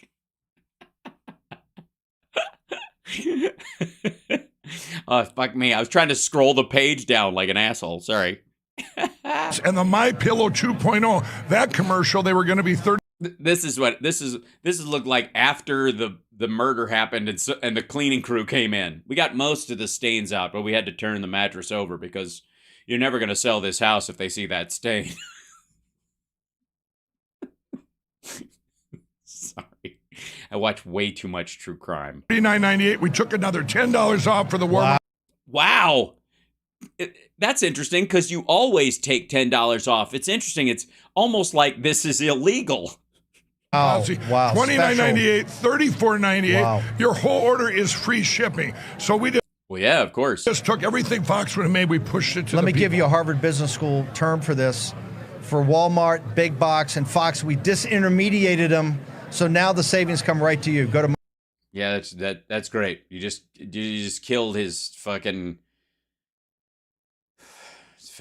direct consumer boner that he had he was barely getting a chub out of what he was saying. He was really trying to make it work, and you fucking ruined it, Steve. And I applaud you. I'm really, I mean, you just went straight for the jugular. You went and you brought up his lumpy pillows. Lumpy pillows, kiss my ass. You made him feel like Asshole. and then you brought up the fact that Fox kicked him off, and then you made him pay for your show. Jeez, that's the kind of cruelty you really only hear in a Sam Kinison joke about his ex-wife. MyPillow.com, promo code WAR. Mike has cut every special deal, including free shipping for you guys who've had us back. 800-873-106. Yeah, actually, no. If I wanted to buy those sheets, which I don't, or the blankets, I could do that, use that, and I don't have his back at all. Like, I would just be taking advantage of the fact that he's having to sell at a discount because he's got a bunch of shit backed up in the warehouse, and he's got to sell it before the spring moths show up. Let's give it up for Mike Lindell, Patreon. No, I'm not going to. And by the way, look at him looking at the crowd. Don't say give it up for Mike Lindell when he's at Turning Points USA. And there are a bunch of fucking young Republican girls wandering around. Look at him. Look at him. Jesus Christ, he's looking right at me. No, Mike, no, down, Mike, no, bad pillow person, bad Asshole. That's right. Hero. This week in New York City, they're going to basically fine Trump from the E.J. Carroll to Tish James $400 million of cash money and take his license away for doing business in New York. That's why they're trying to bankrupt Mike Lindell. Why? Well, it's amazing they can do both. I think I'm impressed. Again, is this? Are you only saying this because Trump might watch this later and you want to make sure you spit in his face the way you did Mike? Great. This is why they're trying to just terrific bankrupt because Mike Lindell's trying to. Oh my fucking God! Is that the picture of him at Hardee's? Please tell. Where is that? Why do I not have a copy of that shit? Save the Republic. LindellPlan.com. All right, fucking hell. Do I get to order one of those things? Hold on. Do I have to give him a real email address? Shit.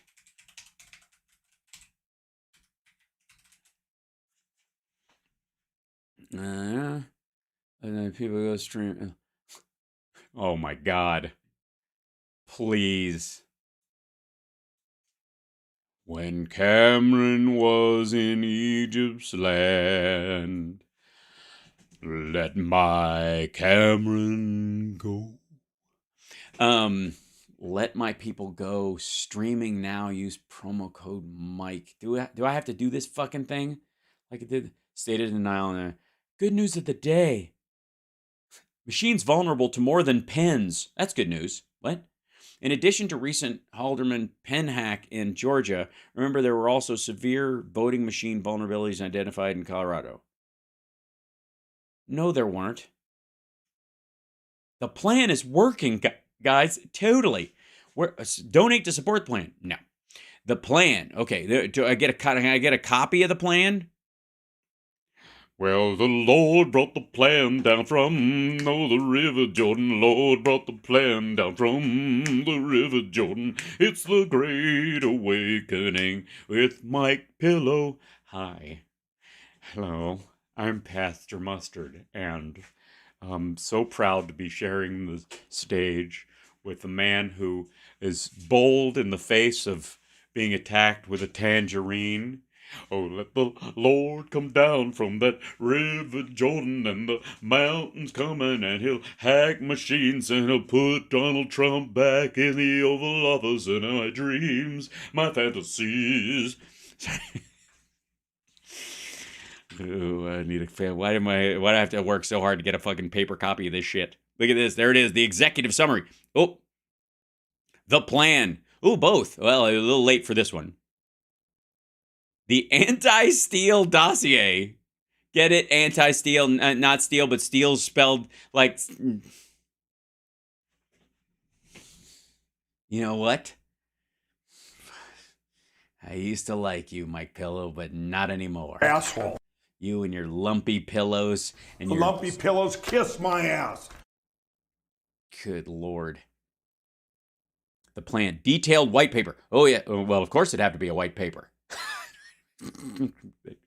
Back to Mike Lindell presents The Plan. Look at this. Oh, how organized crime works. Well, so you have an interview with Trump. How elections are stolen. I don't know. I don't speak Russian, so I won't be able to know that. The authentic big lie. Carry the two. It's sort of interestingly enough, a double negative is still a lie. The size of the lie and the authenticity of the lie would just make it more of a lie than, okay. Get organized. Well, I'm trying, but it's very difficult. I've got a lot of shit to do. Every time I look around, I'm like, oh God, I don't have the energy to clean right now. Canvassing, which you do right before your painting. Frank speech, which is, that's when you speak and you don't worry about using dirty words. Asshole. That's right. The lumpy pillows kiss my ass. The election crime unit. Suck my unit. Communications unit. The financial unit. Operations unit. Call to action. Overcoming obstacles. Machines not a problem. Machines are not a problem. You're just gonna hold on. You're just gonna leave out in the English language. You're just gonna eject the connective tissue. You're just all right. Hand counting not possible. Who are the Cro-Magnon assholes that you are talking to? Machines not a problem. Hand counting not possible. No fraud here. Misinformation, disinformation. And I think those are two separate things. Model legislation. Hereby, wherein it would be nice if we had models walking around holding up what round it is so I know, because I get a little dizzy. I'd like that. They in bikinis just walking around. That is my model legislation.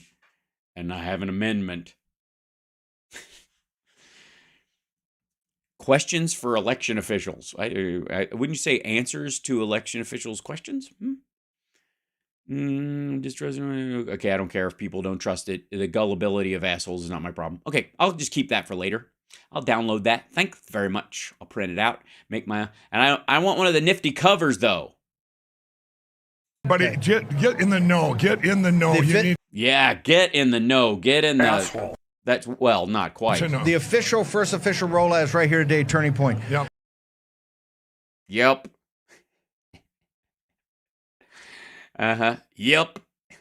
All right, that was amazing. I think we all learned a lot from both of those dickheads.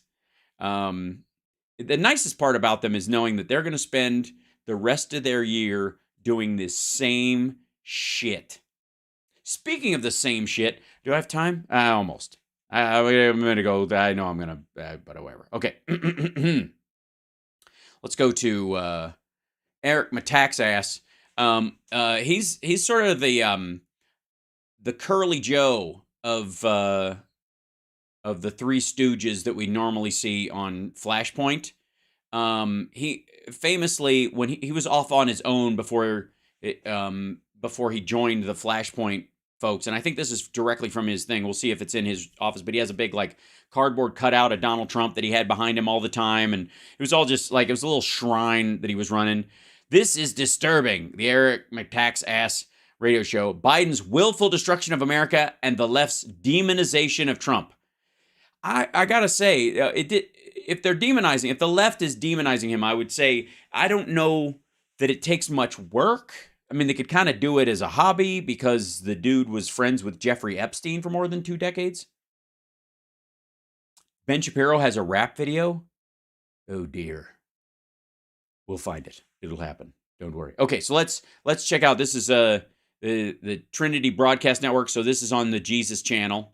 Is this where he's in like the? I don't pre-watch these things because fuck these guys. But is this where he's in that like giant Huckabee looking studio by himself? That this year it seems inevitable. The Lord plays piano behind me because my words sink into your brain like hypnosis. As long as there is a mild, repetitive, drony bullshit, royalty-free melody playing behind the words of the Lord. That we're going to have some horrifying event as a result of that. I don't know what it is. Yeah. But you're hoping. But if you let anybody come across our border. Anybody at all? So all the people that came across. So one of these people might have been one of the people that came across while Trump was president? Shit. Things are going to happen. And that blood. Wow. Things are going to happen? Will be on the hands of Joe Biden. Well, just because just something happens doesn't mean it's going to be bloody. You think everything that happens is bloody? Also, the museum closed 2 hours ago, sir. You're not allowed to. Can you please? That desk is an art installation. He won't notice because his hands are already so bloody. But I just want to. Yeah, that's true. It would mix in with all the other blood from the. I think he's just wearing his hands down from work. Now, obviously, I'm just going to. Far be it from me, but you might not want to bring up bloody hands considering Trump's like syphilitic fingertips. You know what I mean? Here I am like an idiot. Because that's what calls to mind. Say that if you have these kinds of policies, you're going to be guilty for that. Sitting here with Al. If you have these kind of policies, you're going to be guilty for that. What if, real quick, what if a, hold on, let me give you an example. Let's see if I can just, whoops, see if I can do this.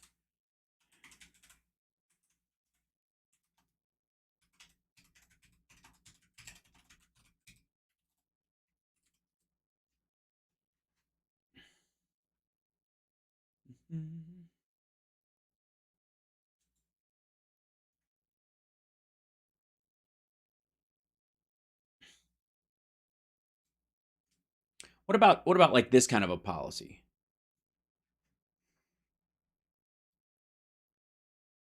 Deep in the, I should probably read this in my deep book on tape voice. Deep in the Arizona wilderness, as daylight faded in the desert mountains, a boy stood on a narrow road holding a broken mirror. It was Thanksgiving Day 2007. Chris Buckleitner was 9 years old. The mirror had snapped off the side of his mother's van a few minutes earlier when she drove off the road and they went tumbling down a steep hill. Now his mother lay trapped in the crumpled van down in the canyon. Chris had escaped from the van. Oh, sorry, I should probably, hold on, let's try this. That doesn't work, that's the wrong music, sorry. Down a steep hill. Now his mother lay trapped in the crumpled van down in the canyon. Chris had escaped from the van and climbed up to look for help. They were a few miles from the Mexican border. Chris had recently seen a Border Patrol helicopter, and he hoped to use the mirror as a signaling device. Smart fucking kid, by the way. And he hoped to use the mirror as a signaling device, but the helicopter was nowhere in sight. His mother's cell phone was out of range. Chris was lonely, afraid, running out of ideas. And then, in the gathering dusk, he saw a stranger approaching. A man had come from Mexico. He'd crossed the border illegally, planning to start a new life. He'd been separated from his companions as they dodged authorities and the criminals who prey on migrants in the desert. But he was still free, and if he caught a few more breaks, he could make it to Tucson or Phoenix and find the kind of job he needed to support his family back home. Now this man had a choice to make. He could keep going, safe for now from the Border Patrol, and leave the boy on his own, or he could stay, help the boy, and risk getting caught by the same people he'd been evading for the last 3 days. Manuel Cordova's decision would have profound consequences for them both. Later, when the story got out, it would be invoked in the highly charged national debate about the costs and benefits of illegal immigration. That conversation would intensify in the years that followed, but as night fell on Forest Service Road 39, political arguments did not matter. There was only a boy who needed protection, a woman who needed rescuing, and a man who appeared to be their only hope. True story. So, real quick, let's just say something like that happens, and someone crosses the border, that gets in while Biden's president, saves that woman's life. Does he get credit for that one?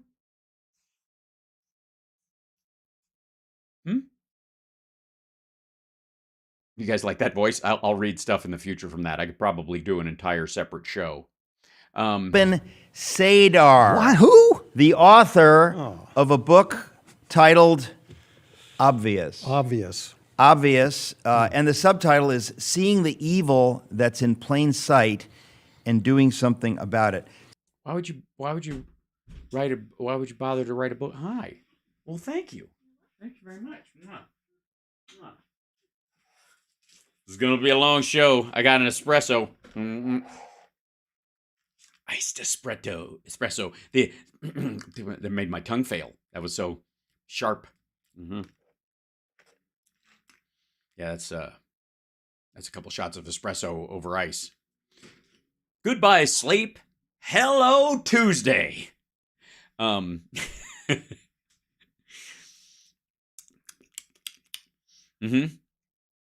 would you write a book called Obvious? When I don't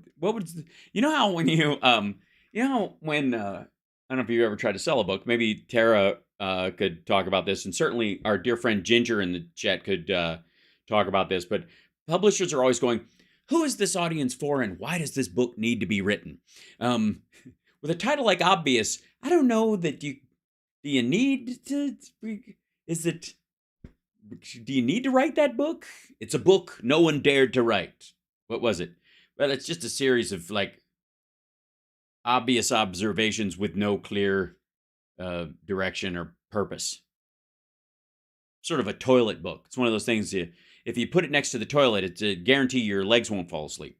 So, Albin, the subtext here, I'm very disappointed that this guy doesn't have a chipmunk voice now, is that there are still people, many of them self-professed Christians, who just say, fuck you. I don't want to be combative. I don't want to be one of those people.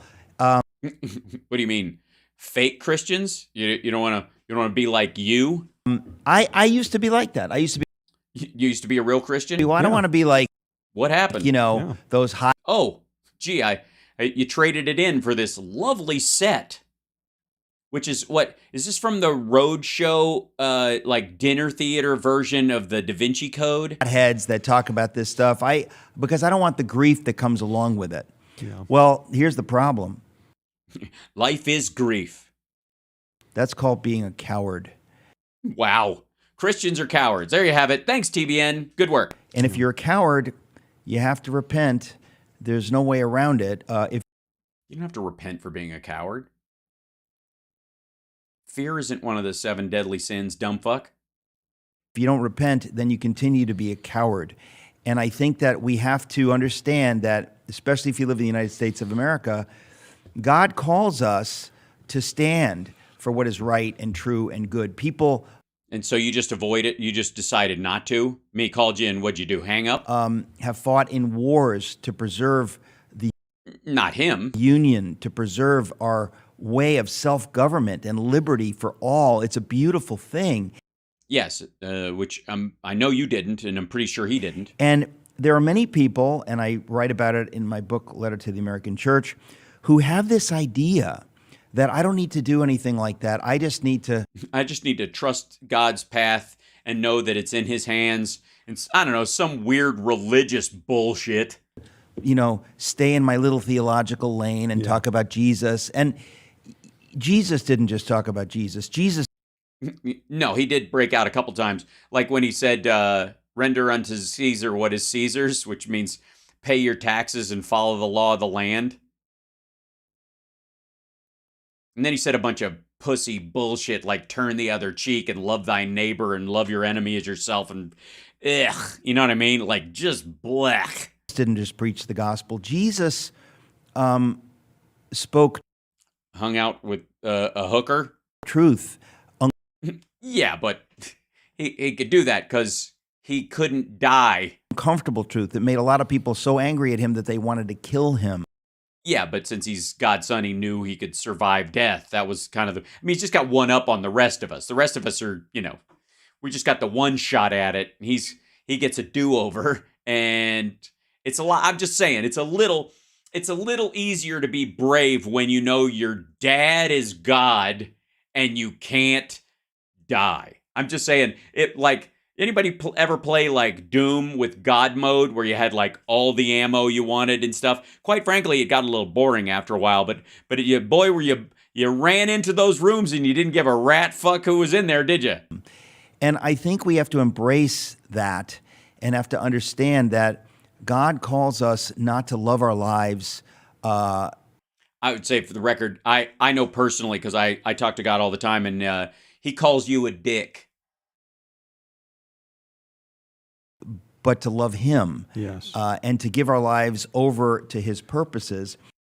Right. And then if he says, rest in the peace that I have a plan and it will carry it out, and you need only walk the straight and narrow and leave everything else up to me, you can go, fuck you.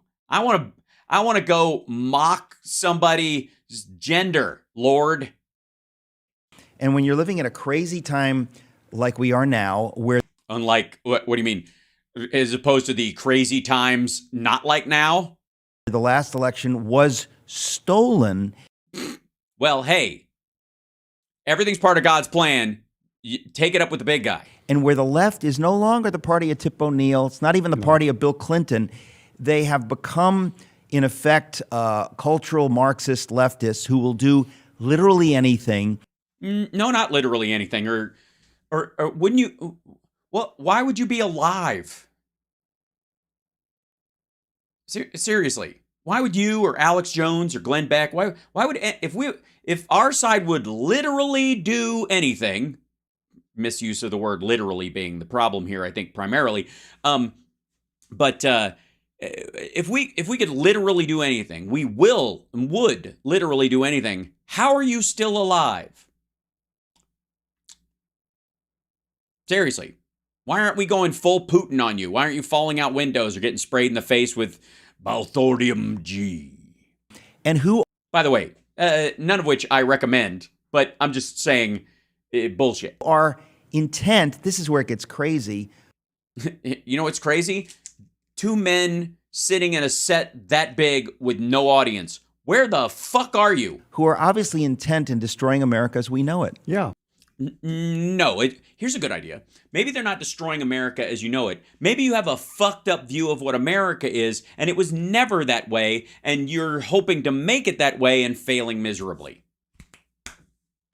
Just a thought. Just run that. Maybe just, you know what I mean? It doesn't have to be in the lazy Susan of ideas that's just sort of drifting through your transom, maybe throw that one on there so that it comes by every so often and you get a whiff of it. And I try to deal with the Christian aspect and getting involved in politics with many chapters in my book. What do you just say? You recommend them reading the Bible and leave it at that because you trust in the Lord's message? And who are you to supersede, his plan? Sorry. Obvious. One of them particularly is called, does thou shalt not steal apply to elections? Christians, are you allowed to steal all kinds of things? But, if you stole election, well, we'll give you a mulligan or a pass or whatever they say. Okay, first of all, this is better applied to the prohibition on bearing false witness, you lying sack of shit. Secondly, his argument is that Christians aren't the ones that stole the election. Christians are the ones that are on the side of Donald Trump. So did they steal the election from him by letting Joe Biden's voters swamp them? Or, I'm sorry, we have to, what do we have to do? We have to slab it. Right, to slab him? Hey, so I address those things specifically, and No, you don't. It's just fucking lame allegory. there are. You can't even say your fucking title well. I have a section here where I talk about Whoa, do you? This is going to be good. Hopefully you will land this as well as you landed the last one. mic drop moments of Jesus. Mic drop moments. Mic drop a moment of Jesus. He's gonna drop that microphone. Jesus dropped his microphone. Jesus came down here and said he was in a rap battle. All right. Mic drop moments. Jesus Christ. And the meek shall inherit the earth. Fuck you.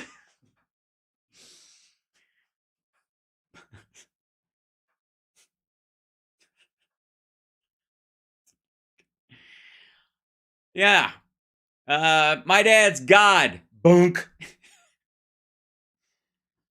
Turn the other cheek, bitches. Thud. Jesus will say something and And you guys won't listen at all. boom, nothing else can be said because he just spoke truth, as it were, to power. If anyone spoke truth to power, it was Jesus, but he What are you talking about? He was the Son of God. He was the power. That's the point. Nobody gets through heaven except through me. Jesus Christ, you're the what? Truth to power? Are you out of your fucking mind? he would do it in kind of a clever way. Sometimes Kinda. I mean, that's the thing about Jesus. He was always trying to, he's always trying to be Asshole. No, trying to be clever. I was going to say clever, Mike Pillow. That's not right. Just take your lumpy pillows and get the fuck out of here. Lumpy pillows, kiss my ass. God, I don't. Donald, can you come do something? This guy's such a foul He mouth. can do things with his tongue you wouldn't believe it. Oh dear. I don't know if this applies to Jesus, but I hate you.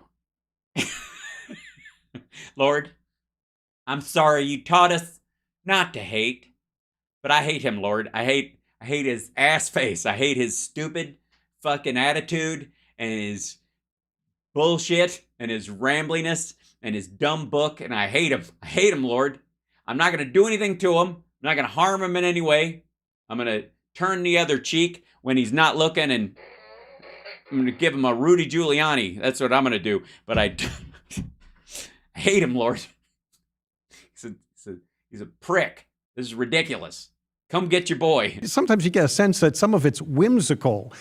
Yeah, that was the thing. Jesus just kicked, in between healing lepers and raising the dead and walking on water. He had a kind of a little spring in his step. He got a little soft shoe. It was whimsical. These are quotes from Jesus's cane period, where he walked with a cane and tended to, when he would do a miracle, he would.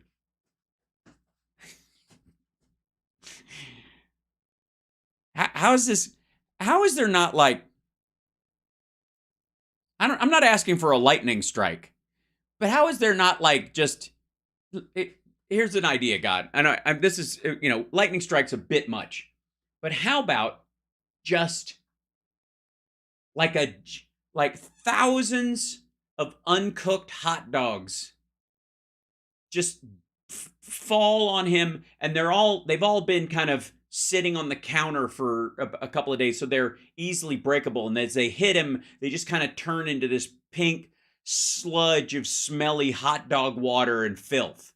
You know what I mean? Like, there's got to be something between nothing and lightning. And I'm just saying that, can we, I don't ask much, and I don't ask often. Almost like Jesus has a little wink in his eye.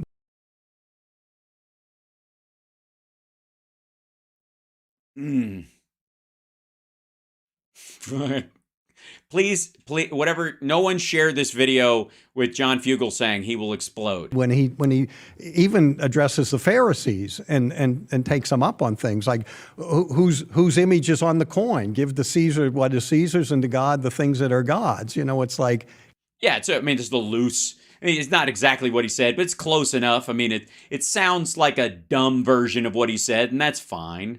And you know, this is the face you make after you egg that simple quote. Gotcha. It's so powerful, and it is powerful. It is powerful, especially when you read it backwards, like I am. And part of the good news of I like to read. You know, I read the end first. That's why I'm all Revelations, no Genesis. You know what I'm saying? what we're going through in America and in the world at this time is it's waking many people up. To the fact that you're wearing Trump orange on your face. Your neck is sort of a normal color. But your face is that weird fucking circus peanut orange. Who have been asleep. Yes. And I always say that there's kind of like, You mean they're like, what's the word? Woke? how do I put it? Don't try. Because however you find a way to put it, it will be stupid. It will be wrong, and it will be antithetical to the very message that you think you're conveying. To some extent, Oh boy. you know, you can wake up a little bit. Shit. You can be a little bit woke. Woke-ish. I call it wokely. Woke, yeah. Smidge of wokishness. You know what I mean? And then you can wake up even more and even. Yeah. And then it's like if Jesus is your snooze alarm, and every time you hit him, a nail goes in his hand. It's like that. This dude. And more and even more. And I think What a lot is of people happening? were a little bit awake, but This is great. I've never pre-watched this, but this is stupid. This is amazingly dumb. what happened with the election being stolen, they Just bring it back. Say something the maggots will want to hear. I've drifted. I don't know where I am. just said, now, wait a minute. Wait a minute. Never mind. I did 5 more minutes. Click. Ow! Fuck you. That's part of my story. It's like, now, wait a minute. Yeah, is that the name of your autobiography? Now, wait a minute. Hang on. Yeah. What? We're not going to have that in America. let's see. I don't know what he said, neither do you. Don't pretend. No, quit it. Somebody there thinks they know, like, they made sense of the last, 5 sentences out of that fool's face. You didn't. You didn't. You did not. You didn't. You're like, no, you don't. You're filling in the gaps because you're a good person and you're smart and you're trying to, you're attributing skill and meaning where there is none. I appreciate you. I'm glad you're trying, but no. That's the thing. I thought to myself, why do people still not believe 2020 was stolen? Why? And Because it I wasn't? thought to myself, you know why? I think Because it the wasn't. number one reason people would Because the only people that still stick to it are idiots, and you check all the boxes. fall back on is that doesn't happen in America. Right. Well, it hasn't yet. I think most people think that has third world countries, that happens over Yeah. there, that happens in communism. They don't realize that we've already come down that far. So Trump didn't really win Iowa and New Hampshire? I don't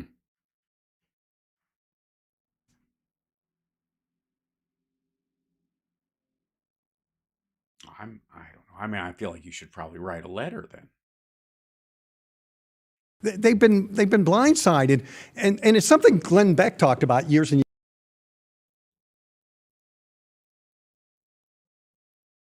And just when you thought it couldn't get any dumber. years ago about the top down and bottom up. What's been happening is the top has been pressing down on us with their kind of communistic viewpoints, and from the bottom in the schools, grade schools even, The upper 1% and their commies. Yeah, the 1% of commies. Mm-hmm. you know, they're starting to teach the communist stuff. So the kids You mean like sharing and patience and waiting your turn, stuff like that? Fucking commie bullshit like that? growing up, Math is commie. That's why Trump is trying to, fight back against math in court. He's not cheating on his taxes. He's fighting communism in math.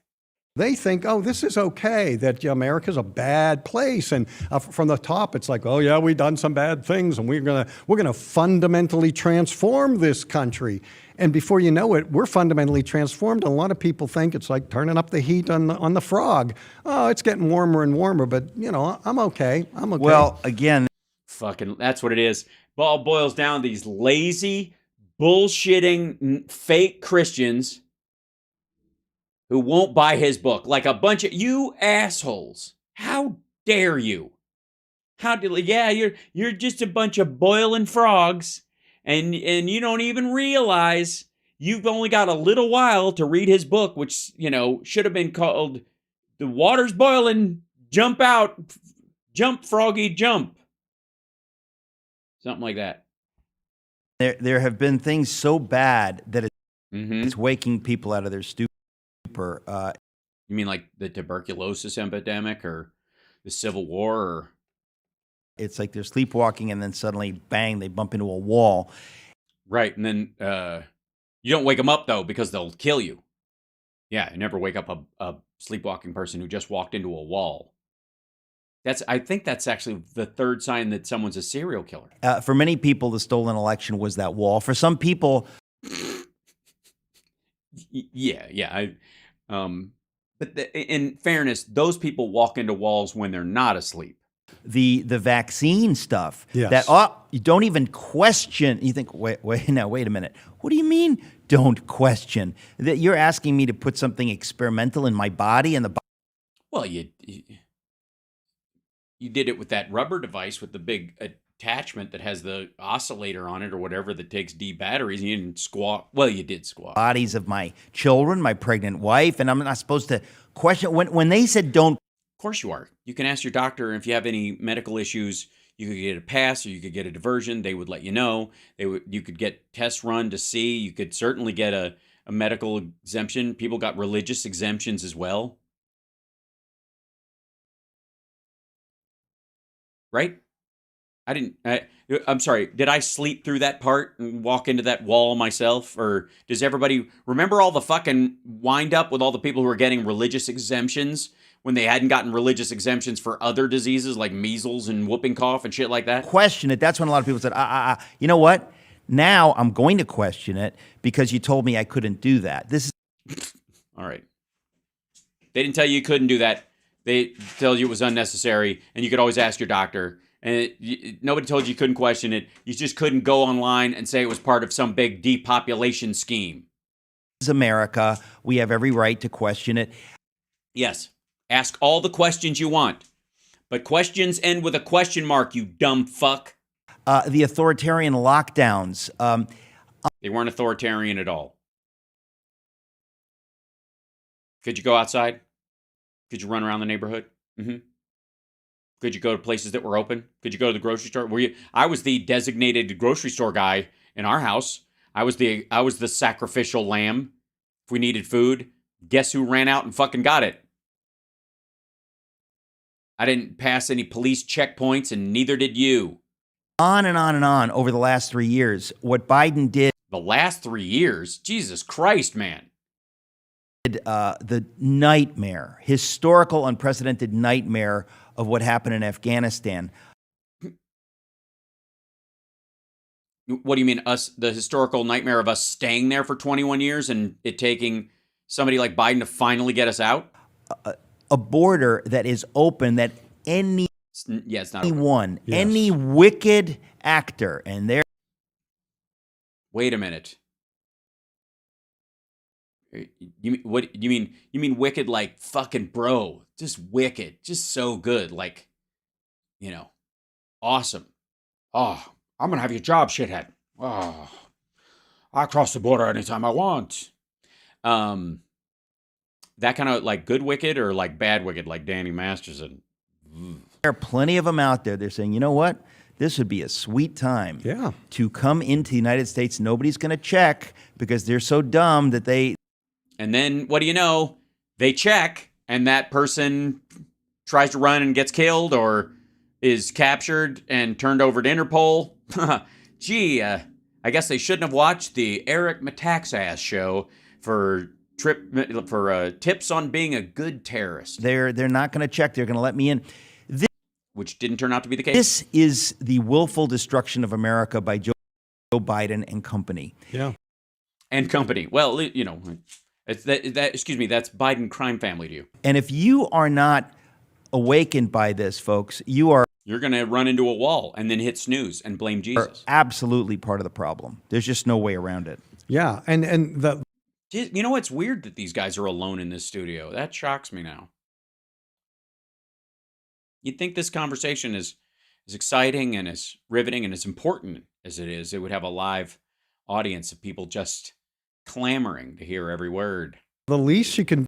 I'm almost done with this. I don't know how much more I can do. There's nothing. This is fucking. I think the most amazing thing about it is how lazy it is. Is speak up. That's the absolute least you can do. If somebody's. Yeah, just speak up, because obviously if the Illuminati runs everything and there's fucking, baby-eating lizard people wearing human skins running the government and every Democrat is a agent of Satan and stuff, I think that's the best time to just pipe up and see what happens. Says something that's really off, and it's off. Yeah, like everything you've said so far in this stupid clip. You don't have to get in their face. You don't have to start an argument. Well, I mean, Jesus. You could just say, "Well, I don't think of it that way," and you. Is that enough? Really? Is it enough, though? Is it enough? So let me get this right. When you come up to me and tell me that the 2020 election was stolen, if I go, "Yeah, excuse me, I don't think of it that way," you're just going to stop with your stupid bullshit? Is that what's going to happen? Is that you're going to leave us the fuck alone? You're not going to bother anybody in my crowd, anybody in my chat room, anybody like that voted for Joe Biden. If they come up to you and go, "Hey, dude, the election wasn't stolen," you're just going to go, "I don't think about it that way," and just leave them alone. Is that what you're going to do? Huh? That's the thing that'll make you Jesus adjacent? I love it when Jesus said, "Have you considered the lilies of the field?"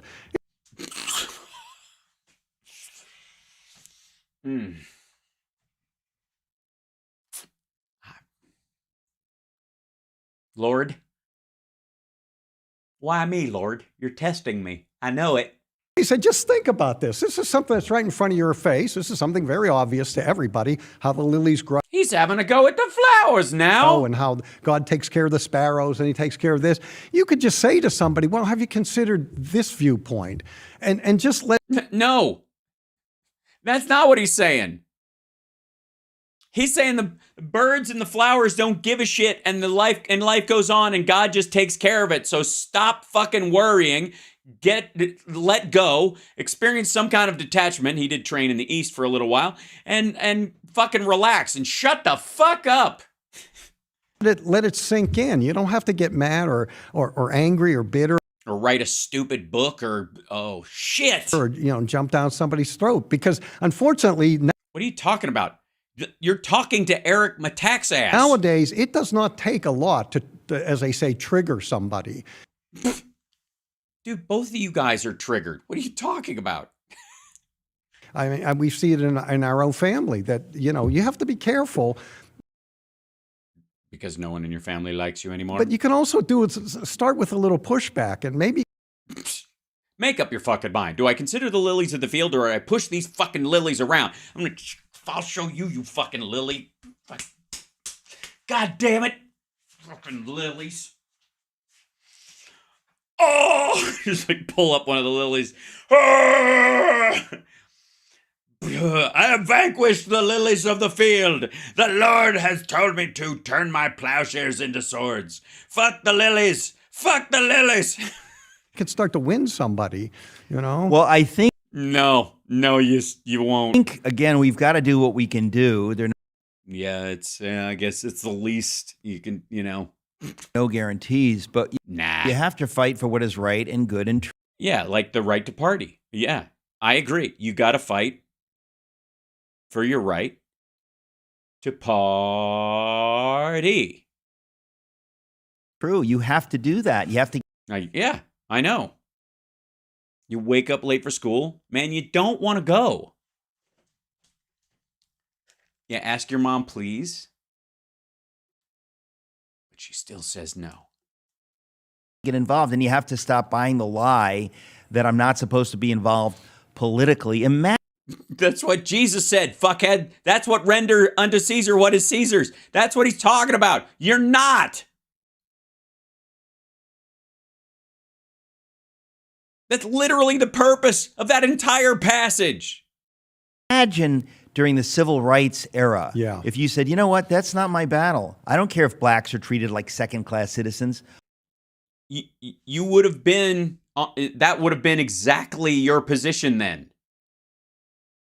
Let me show you. Women's rights to bodily autonomy. Go.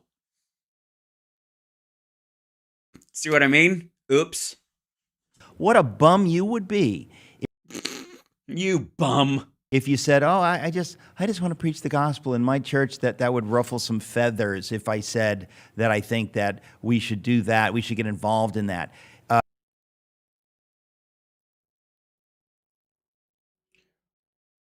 Well, there's a difference between helping someone who has fewer rights than you do and arguing that the border is an invasion and that everybody that comes across it is a wicked monster. You do realize yeah. No, he doesn't. I'm sorry. I was about to say you do realize something, and then he doesn't. I'm like, he doesn't realize any of this shit at all. In the time of slavery. I mean, look, just as they hate Trump, they hated Lincoln, right? They basically... No. We did not. First of all, none of us were alive then. Secondly, we don't hate Lincoln. Lincoln was a Republican in the old guard sense. Those people shifted over when the Dixiecrats jumped ship from the Democrats and moved over, and North and South flipped parties. So they hated him. He said, you guys. He's a divider. Yeah. He's going to destroy this country. You mean like the way you guys talked about Obama, for example? At some point, you have to make a decision. Well, it's funny because you... What decision? I agree. You do have to make a decision at some point. I mean, you can't have cake and a chocolate sundae. Yeah, you can. Never mind. I bet he's right. You can have both or whatever. Just, well, as much as you can keep down. There's always room. You and I, being older, in our Then what? lifetime, we know this. We have never seen anyone hated so much as Donald Trump. No.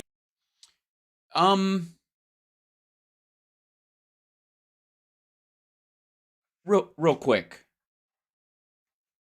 Just real quick.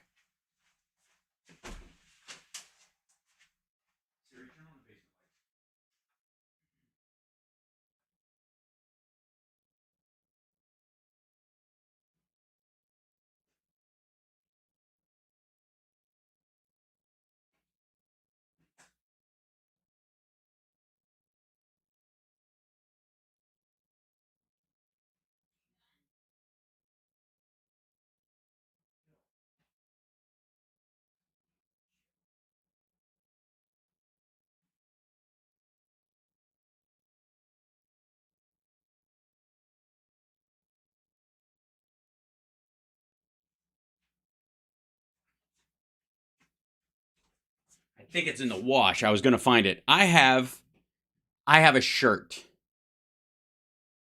And it's a, hold on.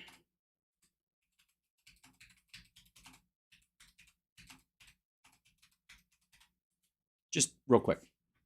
And it has, see if I can.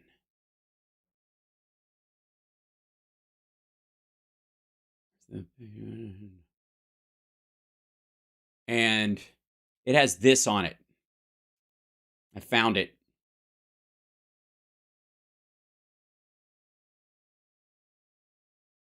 Bundy's last charge in life, January 1989, January 24th, 1989. This is the Ted Bundy shirts they were selling outside the when he got the death penalty. They were selling it outside the prison. By the way, has this asshole ever heard of Jeffrey Epstein? I know I know Donald Trump has. How about Harvey Weinstein? How about Bill Cosby?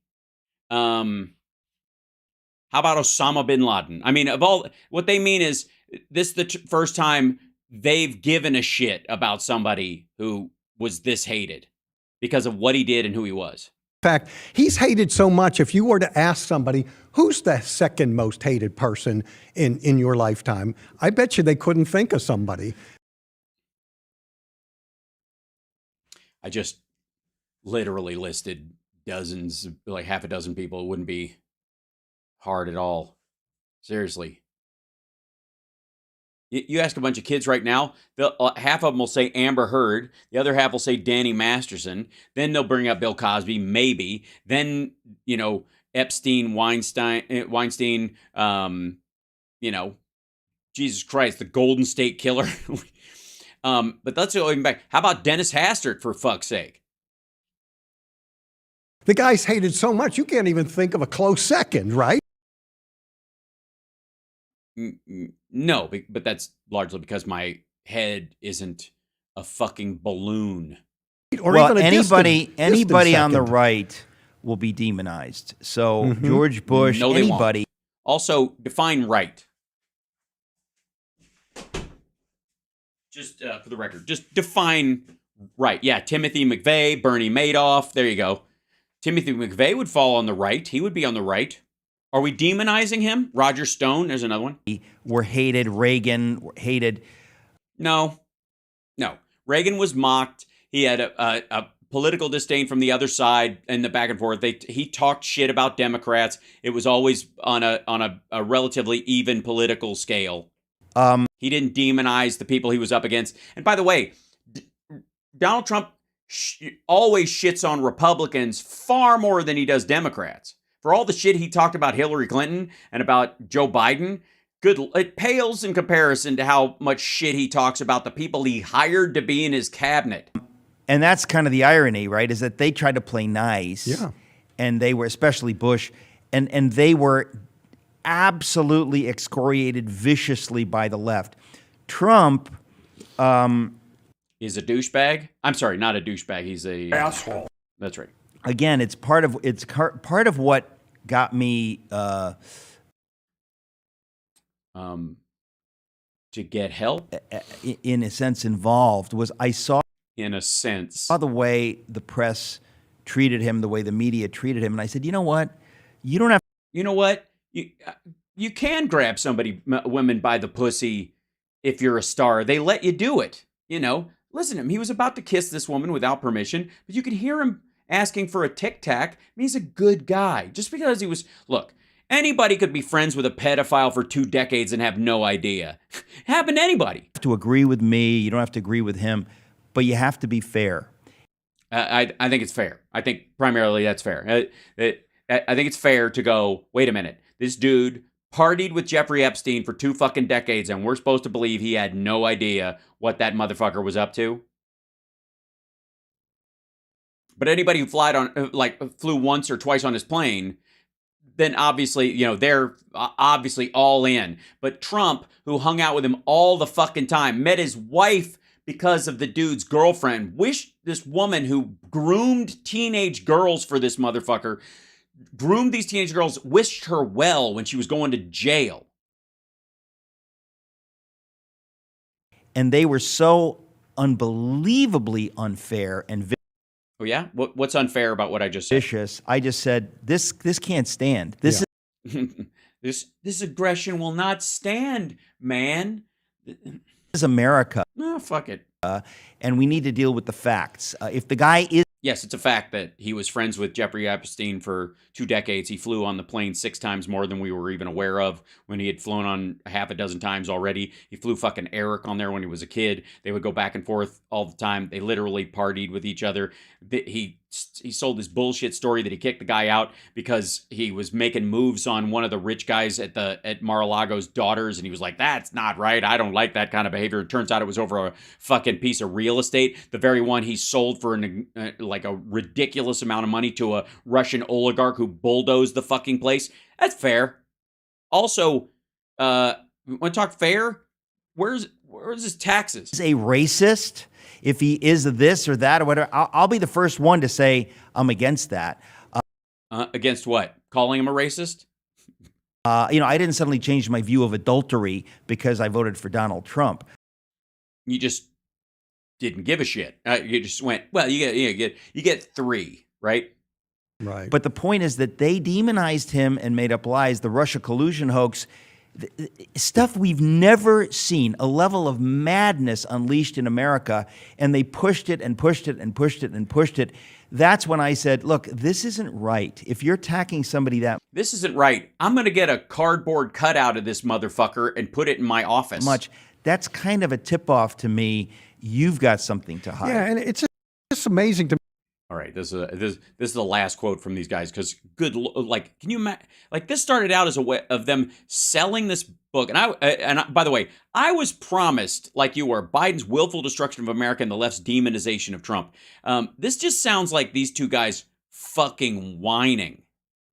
Me too. When I was in college and all that, the press was the one that would always examine and look into and say, "Is this true?" It's like the Yeah, like the part about Paul Manafort working for Yanukovych, who was a Russian puppet, and Manafort being the guy who gave him the idea to use snipers on his own people during the Euromaidan, and his own daughters won't talk to him anymore because he would hire men off of Craigslist to fuck his mentally challenged wife who had brain damage after an accident while he sat in the corner and jacked off, and Donald Trump hired him to be his campaign manager.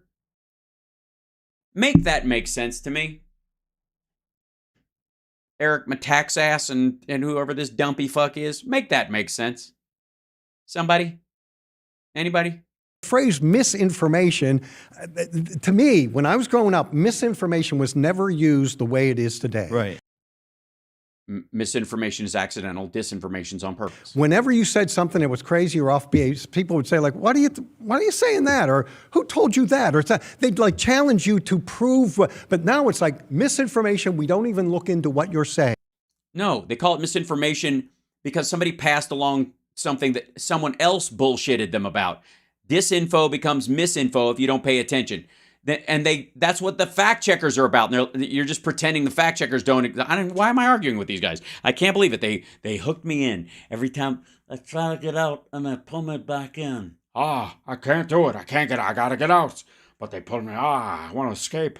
But how do you do it? Oh. My son, I hope you get out from all this. I don't want you to be a part of this. It'll destroy your soul. You're a good boy. And I want you to be free of this. Now go get me a pint of Haagen-Dazs and an entire jug of chocolate syrup. I'm going to have an afternoon. I can't watch it. I can't do it. I'm not going to watch it anymore, Pop. Nobody wants to see that. We don't. Shut the fuck up. All right. By the way, I love you guys. Good Lord. I will say this. As frustrating as that kind of video was to watch, and Eric Metaxas is a dopey son of a bitch, but for the record, can we all just find that what's the silver lining? What is it? What is the silver lining of this? Let me tell you. I'll tell you what the silver lining is. All these assholes can do when they get together is whine. Just whine. Boring, repetitive, dripping with self-involved, just grotesque levels of bullshit. Oh, thank you, Daffy Daggers, for the super chat. Appreciate you guys. How long? Yes, I did go long. And I will again.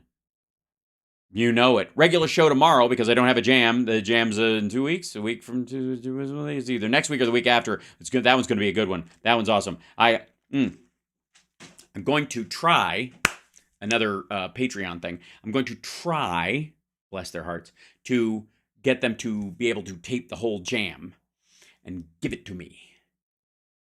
Because they have these cameras set up at the whiskey and they don't use them.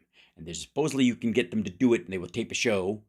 And I want them to do it. So I'm going to try to get them to do it. Oh, I'm going to do it. I was on somewhere between... That was more Jim Ignatowski than it was Pacino. I was in Godfather 2, but they cut me out. None of the cats came down, so I don't know if cat cam's a possibility, but we shall see. But that, the cat cam is on the end screen, and I don't know what we're going to do if...